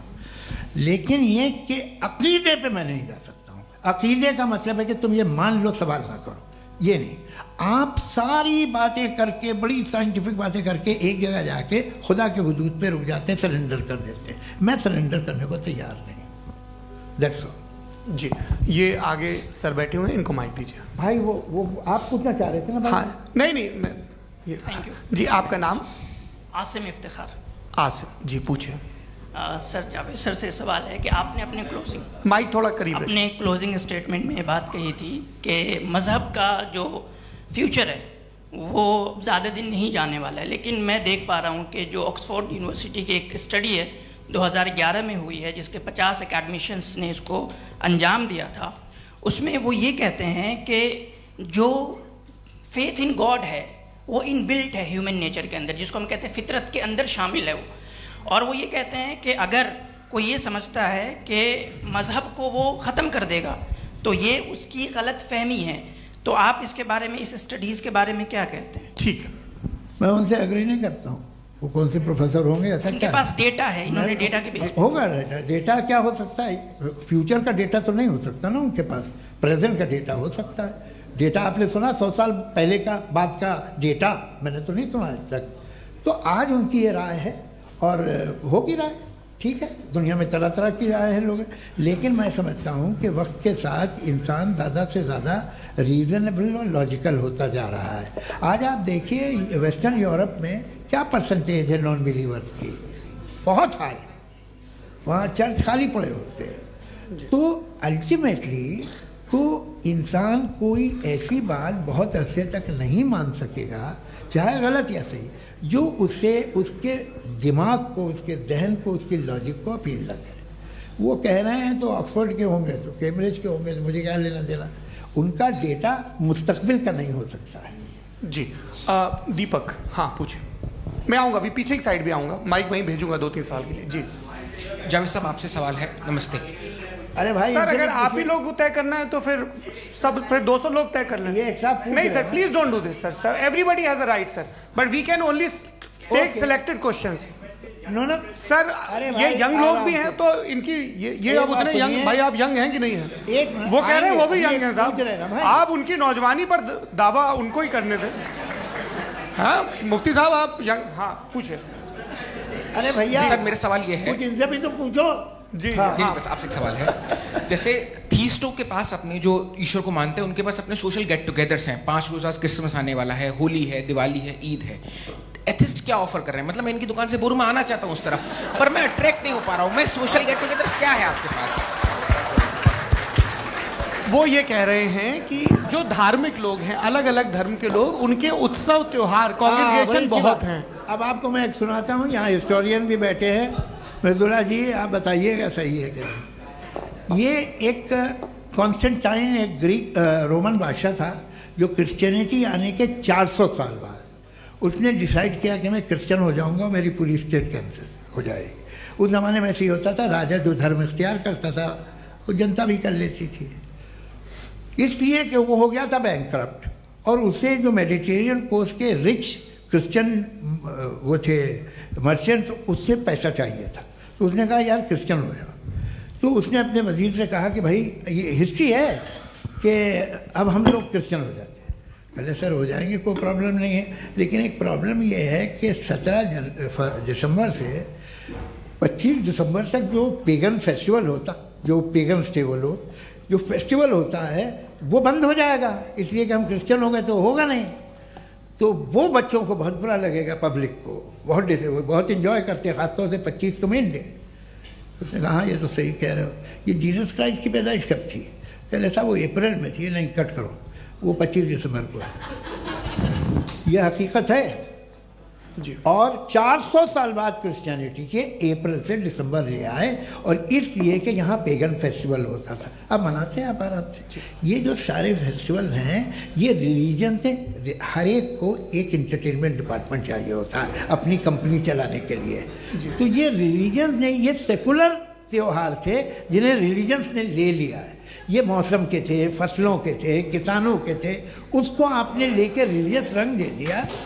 ये कोई रिलीजन से थोड़ी आए आप। अच्छा हमें देखिए, हम तो मुल्द हैं, हम ईद मनाते हैं, हम दिवाली मनाते हैं, हम होली मनाते हैं, हम क्रिसमस मनाते हैं। बम्बई की फिल्म इंडस्ट्री की सबसे बड़ी होली हमारे घर में, सबसे बड़ी ईद हमारे घर में। वो हमारे सोशल वो है, हमारे हेरिटेज है। ऐसा थोड़ी है कि we will throw the baby along with the water. ये तो अच्छी चीज़ है, इन्हें रखो, जो बेकार है फेंक दो। जी हाँ हेलो जी, मेरा सवाल नादवी जी से है। जैसा कि आपने बोला कि गॉड टाइम के भी परे हैं, और गॉड इतनी कॉम्प्लेक्स चीज़ है कि उसे ह्यूमन माइंड समझ नहीं सकता, और गॉड ने अर्थ पे फ्री विल भी दे दी है। तो आप अपना वक्त ज़ाया क्यों कर रहे हैं गॉड के बारे में बात करके? अपन को तो बात करनी चाहिए कि सोसाइटी को बेहतर कैसे करें। जी, मैं गॉड वही बताता है सोसाइटी को कैसे बेहतर करें। अभी मैं आपका जवाब देता हूँ। आपने कहा कि टाइम पे वो एग्जिस्ट नहीं करता, नहीं, मेरा सवाल ये है कि जैसा आपने बोला कि गॉड बहुत ही कॉम्प्लेक्स चीज है। मैंने कहा ही नहीं कि कॉम्प्लेक्स है, तो आपके अल्फाज हैं। कॉम्प्लेक्स का लफ्ज गॉड के लिए सुइटेबल नहीं है। क्यों? क्योंकि कॉम्प्लेक्स वो चीजें होती हैं जो ऑब्जेक्ट हो। God is not an object जिसको आप इंस्ट्रूमेंट के जरिए लेबोरेटरी में जाके टेस्ट करें, oh it's very complex. No, वो कोई कार का इंजन नहीं है। वो फिलोसॉफिकली नेसेसरी बीइंग ऐसी बीइंग है जो सिंपल बीइंग है। हाँ, आप उसको मुकम्मल तौर पे उसकी तमाम हिकमतों को जान ले और हर चीज को जान ले, ये पॉसिबल नहीं है, क्योंकि वो ऑल वाइज है, आप ऑल वाइज नहीं है, और वो खुदा है, वो आपको सारी चीजें बता दे, ये जरूरी नहीं। मेरा सवाल ये नहीं था, मेरा सवाल ये था कि जब गॉड इतना परे है इस दुनिया से कि उसने अर्थ पे फ्री विल भी दी है, हम सब ह्यूमंस की फ्री विल है, और जो सोसाइटी में हो रहा है वो अपन लोग डिसाइड करेंगे, तो अपन लोग डिसाइड नहीं करेंगे ना, अपन लोग डिसाइड नहीं करेंगे।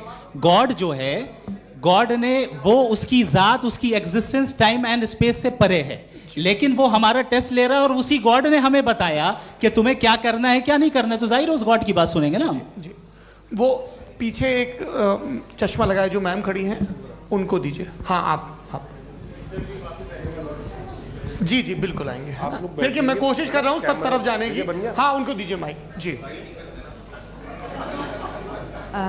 हेलो सर, मैं ओमनी प्रेजेंट नहीं हूँ, टाइम पाबंद हूँ और जहां तक कोशिश कर सकता हूँ करूंगा। जी, अपना नाम बताइए। मेरा नाम उर्सुला है, मैं दिल्ली यूनिवर्सिटी की एक स्टूडेंट हूँ और मैं स्टूडेंट फेडरेशन ऑफ इंडिया से हूँ।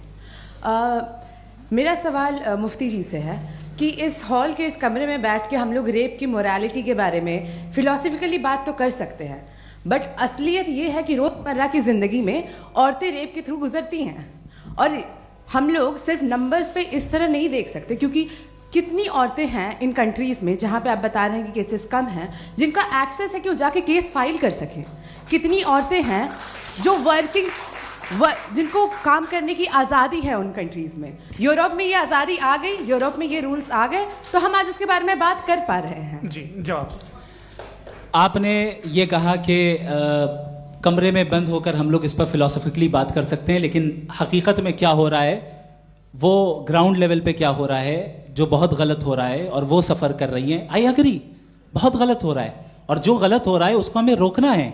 और क्यों रोकना है, वो गलत क्यों है, हमारे पास इसका ऑब्जेक्टिव फाउंडेशन है, इनके पास उसका ऑब्जेक्टिव फाउंडेशन नहीं है। मैं ये कहना चाह रहा हूं कि जहां पे भी जुल्म हो रहा है, जहां पे भी औरत पे जुल्म हो रहा है, या उसकी इज्जत लूटी जा रही है, या उसे तकलीफ पहुंचाई जा रही है, और सिर्फ औरत नहीं, किसी इंसान के ऊपर भी जुल्म हो रहा है, तो उसके खिलाफ खड़ा होना, ये मॉरलिटी हमारे पास गॉड के पास से आई है। वरना जावेद साहब तो कह रहे हैं कि जो है मेजॉरिटी डिसाइड करेगी, तो मेजॉरिटी तो कभी भी बदल सकती है।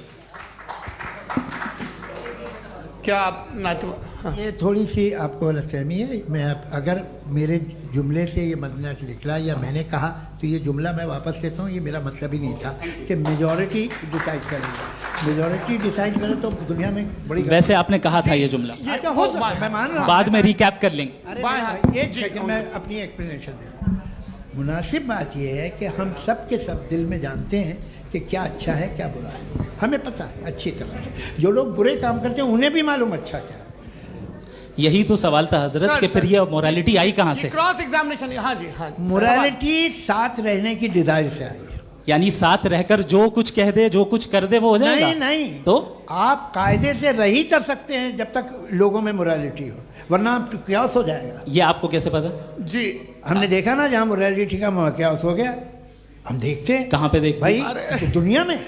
आप जो कह रहे हैं, आप कहीं पे अगर गलत हो रहा है तो उसको आप गलत देखिए। आप एपिस्टेमोलॉजी की बात कर रहे हैं, मैं ऑन्टोलॉजी की बात कर रहा हूं। मैं इस बहस के बाद आप दोनों लोगों को चाय पे होस्ट करूंगा, वहां पे क्रॉस एग्जामिनेशन कर लीजिएगा। अभी ऑडियंस का हक मार रहे हैं आप लोग भाई, सर जस्ट लोग हैं आप लोग। और ये भाई ये हाँ, उधर आएंगे, जी सर आएंगे। अच्छा सर, मेरा नाम लईकुर रहमान है और मैं अलीगढ़ मुस्लिम यूनिवर्सिटी का स्टूडेंट हूँ, और जहाँ तक मुझे पता है कि sir you are also product of Aligarh Muslim University. मैं भी उसी चमन का बुलबुल। हाँ सर, तो बहुत खुशी हुई मुझे जान करके कि मैं आपसे मिलूंगा। सवाल सर, मेरा सवाल यह है, सर सैयद अली रहमा का नज़रिया यह था कि खुदा के वजूद को अक़ल के दायरे में रह कर के तलाश करना, न कि पूरी तौर से उसका इनकार कर देना। Sir, how will you define it? नहीं, तो ये तो आप इन्हें बताइए। ये सवाल आपसे खुदा का वजूद साबित कर रहे हैं। नहीं तो सर, आपने इनकार कर रखा है, इस वजह से मेरा क्वेश्चन। उन्होंने यही सर से एक सेकंड, सर सैयद ने यही कहा ना कि अक्ल से आप खुदा के वजूद को साबित नहीं कर सकते, यही कहा ना भाई। वो उन्होंने कहा कर सकते हैं और वो कर दिया गया आज। वो फोन दो। तलाश करना या साबित करना अक्ल से नहीं हो सकता। अरे सवाल तो सुन लीजिए जी। अक्ल से नहीं हो सकता है, यही कहा ना आपने। अक्ल से हो सकता है। अरे वो यही कह रहे हैं भाई, आप बता रहे हो सकता है, वो तो कुछ और। आप अगर सर देखो नौजवान फोन ले लो, वो इतनी कमाल की यूनिवर्सिटी है। अरे भाई दे दो उन्हें जरा, एक मिनट दे दो भाई, मेरी बात सुनो, माइक पे बोलो ताकि जो लाखों लोग देख रहे हैं। माइक दे दो ना। अरे देंगे ना माइक, तुम ठहरो तो। हाँ सर, मेरा सवाल ये था कि सर सैयद अलैहि रहमा का एक नज़रिया था अपना कि खुदा का जो वजूद है उसको अक़ल के दायरे में रह करके तलाश करना है, न कि पूरे तौर से इनकार कर देना है। ये उनका कॉन्सेप्ट था। लेकिन मेरा सवाल ये है कि आप इसको कैसे डिफाइन करते हैं, एक्सप्लेन कैसे करेंगे, मैं आपसे जानना चाहता हूँ, क्योंकि you are the product of Aligarh Muslim University. मुझे अक़ल के दायरे में रख के मैंने बहुत तलाश की, मुझे मिला नहीं। हाँ ये इधर वो चश्मा लगाए जो, हाँ उनको दे दीजिए। जी जी फटाफट पूछिए, बस 5 मिनट है, 5 मिनट में खत्म हो रहा है। हाँ अस्सलाम वालेकुम मुफ्ती साहब। एंड मेरा सवाल जावेद अख्तर साहब से। क्या नाम है आपका? अरे भैया सब मुझे पूछ रहे हो। फैज पूछिए फैज साहब। तो मेरा सवाल ये है कि अभी जो एथियस्ट है वो problem of evil argument use कर रहे हैं अगेंस्ट मुस्लिम्स, राइट? कि इस दुनिया में इतना सारा ईविल है और अगेंस्ट मुस्लिम तो यहाँ अगेंस्ट थियस्ट। हाँ थोड़ा सा करेक्ट कर लीजिए भाई, पूरी मशक्कत ही इसी बात की थी कि किसी एक मजहब पे बात ना टिके।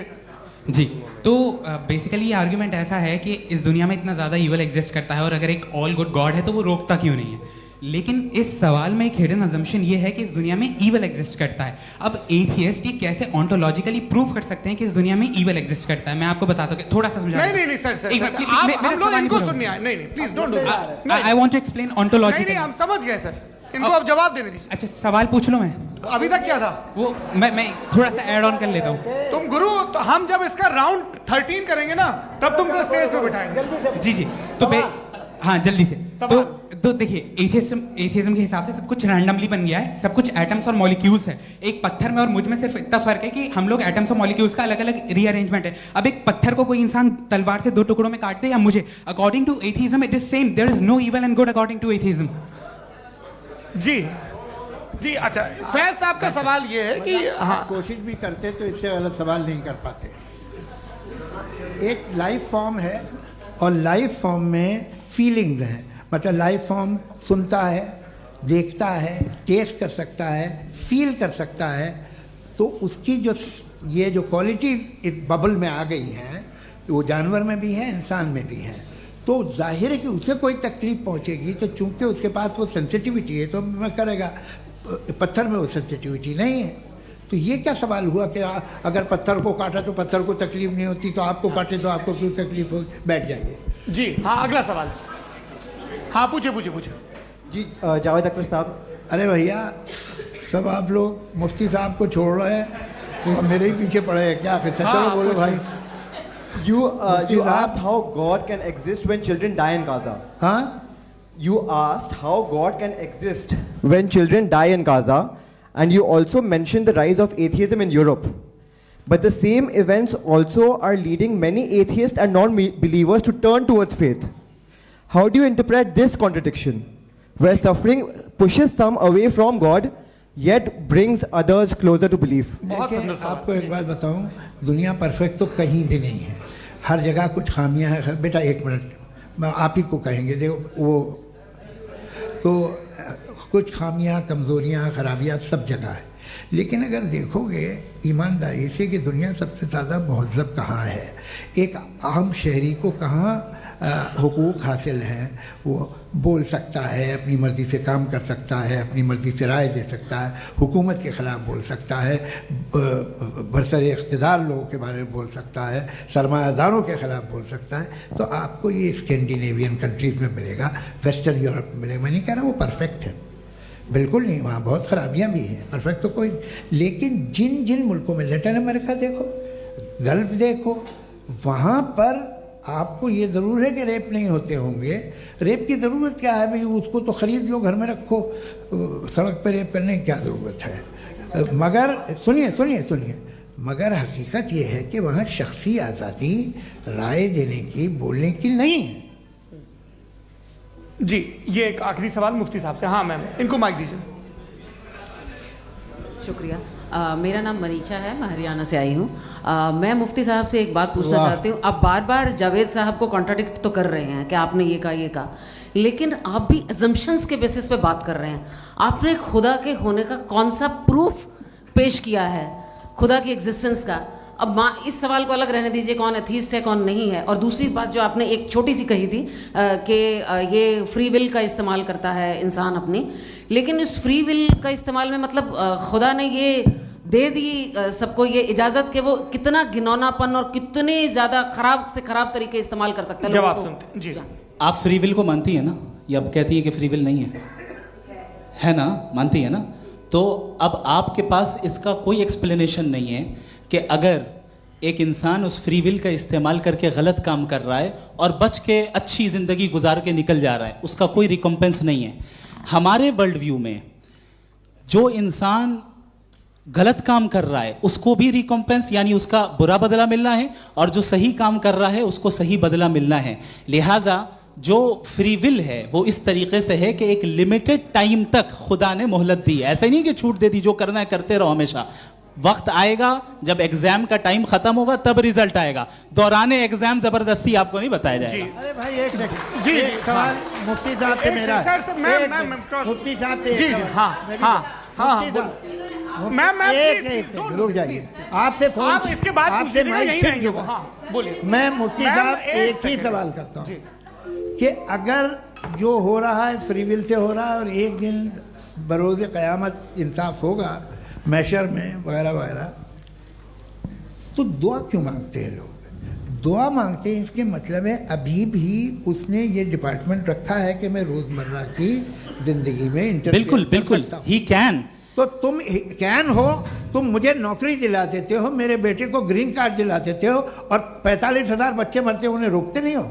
नहीं तो क्या आप ये कह रहे हैं कि इस दुनिया में जालिमों को कभी पकड़ ही नहीं होती है? अरे जो भी पकड़ होगी वो बच्चे रोते हैं। बिल्कुल, देखिए मैंने अपने ओपनिंग स्टेटमेंट में यही कहा था कि जनाब जावेद साहब सिर्फ इमोशनल आर्गुमेंट देंगे। This is an emotional argument. ये छोटे मोटे इसके पीछे का रीजन मैंने बताया क्या है, इसके पीछे का विजडम क्या है मैंने बताया। मंच से आप लोगों को सज्जनों इसलिए कह रहा हूं ताकि थोड़ा सा आपके कॉन्शियंस पे जोर रहे कि आपको ऑर्डर बचा के रखना है। वक्त तय हुआ था, ये वक्त पूरा हुआ, आपने इतने धैर्यपूर्वक सुना, मैं आप सबका बहुत बहुत शुक्रगुजार हूं। यदि इन दोनों विद्वानों की इच्छा होगी तो कभी हम इस बातचीत का राउंड 2 राउंड 3, यही तो देखिए खूबी है इंसान की कि बहस मुबाहसे में वो पड़ा रहता है। आप लोगों ने बड़े धैर्य का परिचय दिया, बहुत बहुत शुक्रिया। इसी के साथ ये बातचीत यहाँ पे समाप्त होती है। को मैं एक बात बता दूं, ये सारी बहस हो गई, अब मुफ्ती साहब और बड़े मुफ्ती साहब इन साथ के साथ मैं खाना खाने वाला हूँ। अच्छा।